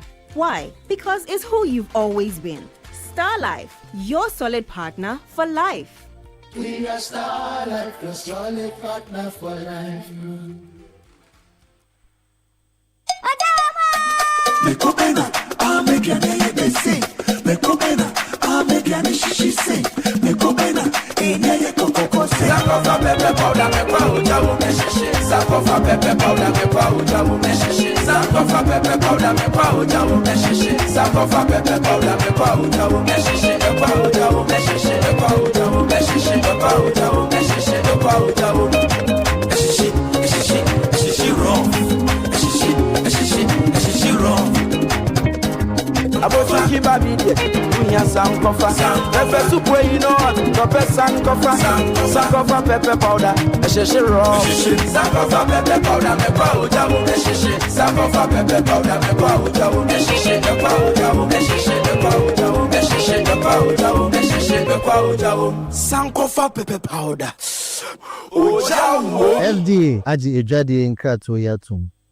Turn up your sound experience with the We Hear speakers by Lovi. From the sleek We Hear 1 to the powerful We Hear 2. And now the premium We Hear Pro. Fully endorsed by Kylian Mbappe. This is not just a speaker. It's a flexible, high-performance outdoor Bluetooth speaker built to bring your music to life anywhere. With up to 100 watts of music power, you get bold, immersive sound wherever you go. All available in stylish standout colors. Now the good news. From April 20th to May 20th, grab yours at a special discounted price. The We Hear 1 now at 400 Ghana cedis, the We Hear 2 at 900 Ghana cedis, and the premium We Hear Pro now as 3,800 Ghana cedis. Don't miss out. Call 020-195-7739 or pick up at the Atlantic Towers. You can also grab yours at Orange FM Kumasi, Plus FM, or 3 Music TV in Accra. Number 12 Afunya Street at Belengpe. Don't miss out on this special discounted offer. It's the We Hear promo powered by Lovi. We Hear, feel the power, hear the difference. Your skin deserves the best care possible. Introducing Princess Premium Lotion, crafted with vitamin B3 for all your skin types. Choose from our 4 luxurious variants: Radiant Skin with cocoa butter and vitamin E, Skin Revitalization, enriched with aloe vera and vitamin E, Healthy Glow featuring lemon and vitamin E, plus SPF 15 sun protection, and Skin Rejuvenation with carrot oil and vitamin A. Take care of the future you with Princess Premium Lotion. Princess Premium Lotion is your perfect choice. Available now for your everyday skincare needs. The GC brand, it's all about you. This advert is FDA approved. Join the conversation on the City Breakfast Show on Facebook at facebook.com/City97.3, Twitter at twitter.com/City973, and Instagram at instagram.com/City973 with the hashtag CityCBS. Unleashing the power of relevant radio. This is City 97.3. Dejala quantum brantam, Yajabra Balegentam, Yawan Passy and no, Yasim, if you are sick, maybe you know you're feeling poor, you know you better wapa. No, what's the essence of life, so you should eat your way up. Never let anyone po, so what I am come. Now I got some mamati, Abelano Kula, Benyampo, Abelano Kula, Bejapo, Abelano Kula, Benyampo. So the HR and CEO Wave Summit is happening this Thursday at the Mevimic Ambassador Hotel. So what on earth could that be about? Well, we are friends from Joberman Ghana, who are the curators of this very important conference. Hilda Nimotieku is a lawyer and also the managing director of Joberman Ghana. Hilda, welcome to the show. Thank you, Bernard. Great to have you on the show. I also have Vera Sabla, who's the head of HR Joberman. That sounds like a double positive. Head of HR at Joberman. Yeah. Like a Joberman job maker. Vera, welcome to the show. Thanks, Bernard. Amazing stuff. So tell me first about Joberman Ghana, Hilda, just before we get into the conference. Who is Joberman and what do you guys do? Okay, so Joberman is a tech HR company. We've been in Ghana since 2012, and our core job is to make sure that we find young people work. So we are in the middle. We are a bridge between employer and the job seeker. We have over 700,000 job seekers signed up to our platform. Are you kidding? Yeah, and we have over 22,000 employers as I speak today on the platform. So our main job is to make sure that we have the talent, we train them. Luckily now we have an impact project with the foundation as well that is helping us to, the main thing is getting young people into the workforce. Yeah, like the biggest job marketplace in Ghana. Yes. 22,000 employers, 700,000 job seekers. Yep. Amazing. So this HR and CEO Wave Summit, what is it about? Okay, so we've been having a lot of conferences, but this year we thought that let's put together HR and CEOs, policymakers, business leaders in one room. And it also prompted because we get a lot of feedback from our employers. You know, what is AI adoption? You know, how do we navigate and manage Gen Z expectations? So we wanted to bring this people together to learn from each other on how we are able to manage. We are using AI, whether you like it or not. We are at a critical inflection of in the workforce space where you're either using AI or you have to manage. Gen Zs are changing the way employee expectation works. So if you have to adapt, or like my video said, you'll be swept away, right? So we thought let's put leaders together and come up with this summit where people can learn from each other. And I think we will go on to tell you the kind of people on the panel and how insightful and how forward moving this event is going to be. So why is it important for HR leaders and CEOs to have a platform like this to engage and learn from one another?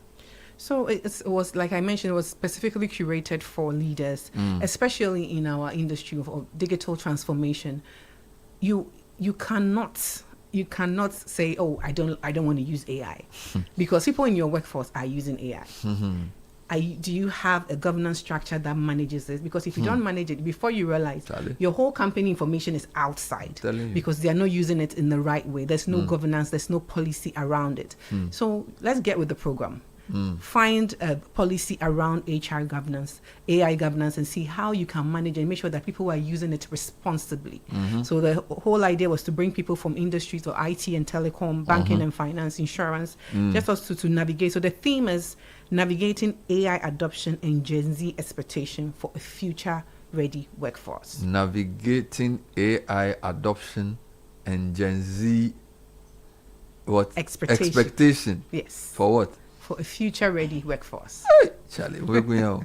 So, what are some of the key topics or challenges to be addressed at this year's summit? So, we talked about ethical and responsible use of AI. Like I mentioned, people are putting your company information in the AI, whether you like it or not, and they are not telling you. Charlie. So, what are companies doing to make sure that it is responsibly used within the environment, that it doesn't cost you? Because if you don't put these policies in place, the cost might be very enormous and you might have to come back to do it. Also, to be able to manage how we manage our people in the workforce places, how people analytics, performance management in the workplace. So our panel, we have the first panel, maybe I go through. We have Ethel Kofi, who's the CEO and founder of Edel Technology Consulting. Ethel is doing amazing work in the tech space. We also have Ajwa Van Vicker. He's the Director of Human Capital and General Services, Petroleum Commission, Ghana. Correct. We also have Nana Kwabena Yeboah, Head of People and Culture at GCB Bank. And Madame Deborah Asma, CEO of Impuntu Technology. So they will be leading the panel on HR. So you cannot miss it. I know. And on the managing Gen Zs, Gen Z's, like we have to, the millennials didn't get a lot of attention at all, like the Gen Z's, like me. We are abundant. No, they are a different breed. But what we also realize is that when you manage them well, they're amazing. They can do fantastic work. Fantastic. So on that panel, we also have Nixon Amoebua, who's the regional head of HR of EcoBank for Anglophone West Africa, and Dr. Benonia, who is also a consultant with the CEO of Amansi Business Advisory Training Services, Emalin Date, founder of CEO of ICS Africa, and we have a Gen Z on the panel. How can you have a conversation on Gen Z without a Gen Z? So there's Pakpesi Folsen, who is a Gen Z on the panel. He's the founder of Revel Lead Solutions Limited. Wow. So you listen, it's going to be. I'm excited already. I can tell. Amazing. So who should attend this summit and what value can participants expect to gain? So, Bena, we are looking at CEOs and business leaders looking to better understand and attract the next generation. And to add to what Hilda said about why HR CEO put together, I think managing of people has gone beyond the HR role. I tell you. So it's a partnership between the CEO and the HR. For HRs, we are looking at the employee engagement, talent acquisition, and the likes. The CEO is looking at business sustainability as well as strategic direction. So when you put these two people together, we are able to share ideas to be able to move our companies forward. So that is the idea behind this whole summit. How can interested participants register or get more information about this event? So you call our hotline, I'll mention it, 057 0353 000. I'll take it again. 057 035 3000.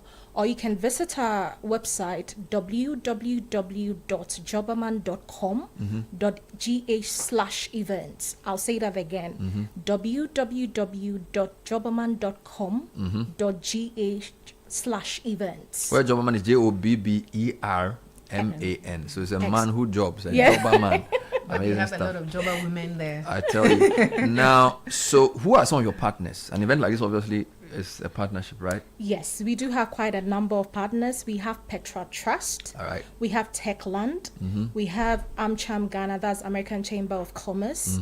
We have Graphic Business and Graphic Pulse, as well as Multimedia Group. Amazing stuff. Yes. So this event is happening on Thursday, the 14th of May. Yes. Maybe Ambassador will tell you must register yes. before you attend. Please repeat the phone number for those who want to write it. But I just wanted to also mention it's a paid event. Yes, that's why you have to register.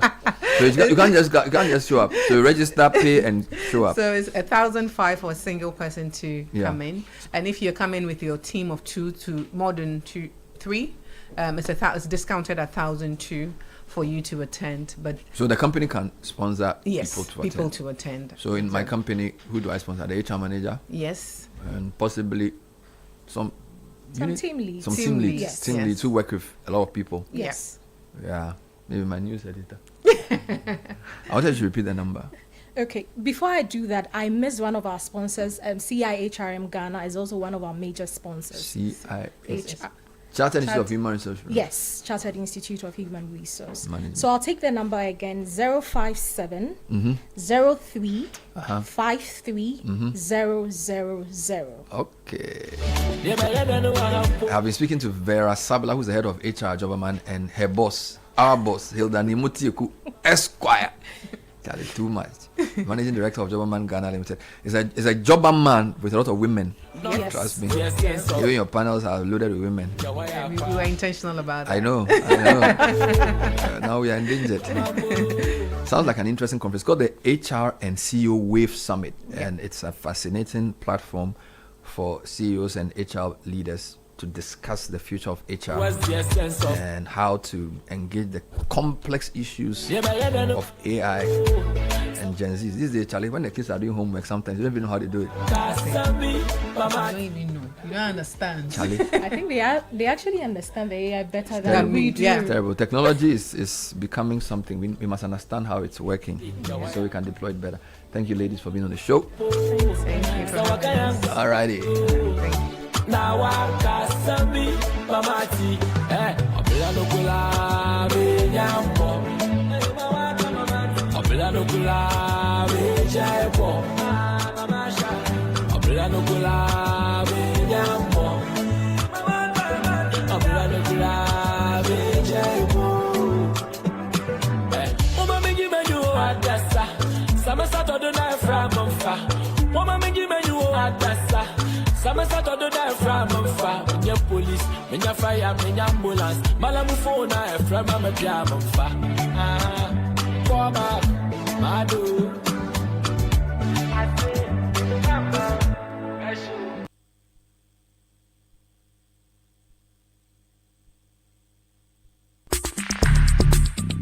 Join the conversation on the Citi Breakfast Show on Facebook at facebook.com/Citi97.3, Twitter at twitter.com/Citi973, and Instagram at instagram.com/Citi973 with the hashtag CitiCBS. Time check is 9:52. How many of you are tired of that last minute panic when your water bottle runs empty? What if I told you there's a smarter way, a way to have clean, reliable water delivered on time and actually save money? Jibu Water is a game changer. Ditch the hustle. We're one of Africa's fastest growing water brands, and we've got solutions for every home and business. You can exchange any old 18.9 liter bottle for a sleek modern 20L bottle at very little fee or with a tap for easy cooking and drinking. We offer free bottles and dispenser machines for corporate clients. For entrepreneurs, Jibu offers amazing opportunities to become a distributor, a reseller, or even a production site.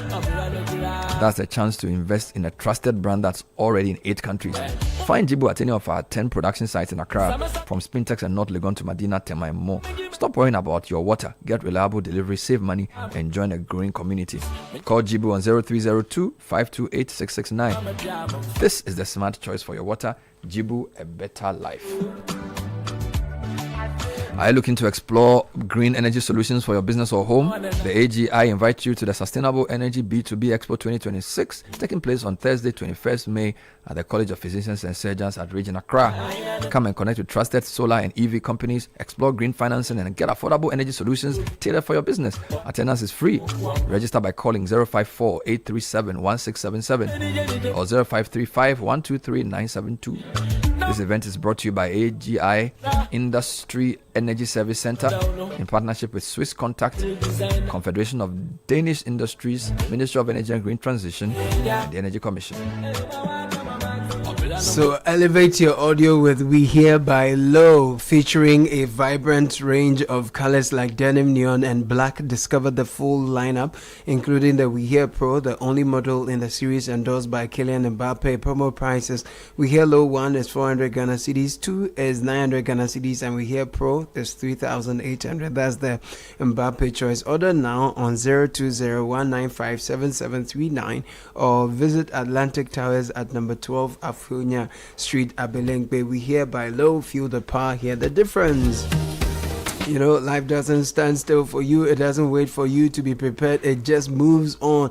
The best you can do for yourself is to prepare for life instead. A flexible policy like the Old Mutual Legacy Transition Plan to help build a legacy that offers you a cover of up to 300,000 Ghana cedis with no underwriting, greater flexibility with no limits to the lives you can cover up to the age 80, and an uninterrupted cover, no lapse, enabling you to secure what matters most in the simplest of ways. You also get to enjoy the flexibility to update your cover every 5 years. Exciting, right?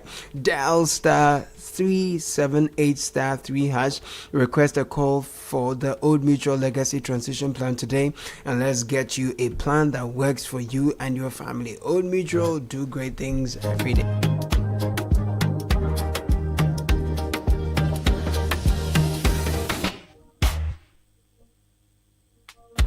Lotion, sponsor my big commotion. My jaw don't fall for ground. You sip drink, eye contact. One sway, my heart contract. You laugh small, I know if you act. I got to talk you now. One wine on your waist. It is sweet, it lets my breath. Turn around, make I see your face. You dey bust my mind again. You dey do me every step now.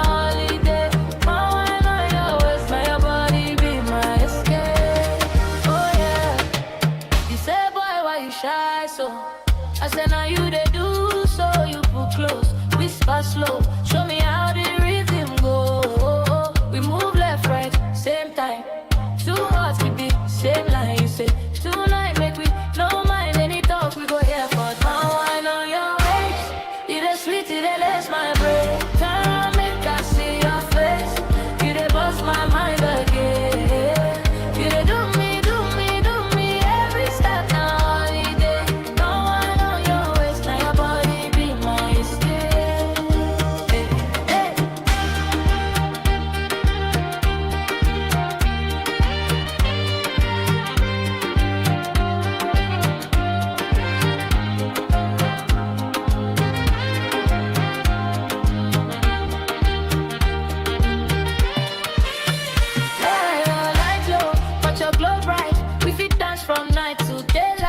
And just before we check out of the studio, from Peace Segbaji, treasurer at Star Oil Ghana, to Glory Segbaji, happy birthday to my beloved brother. May God bless you with long life, happiness, success, and endless favor.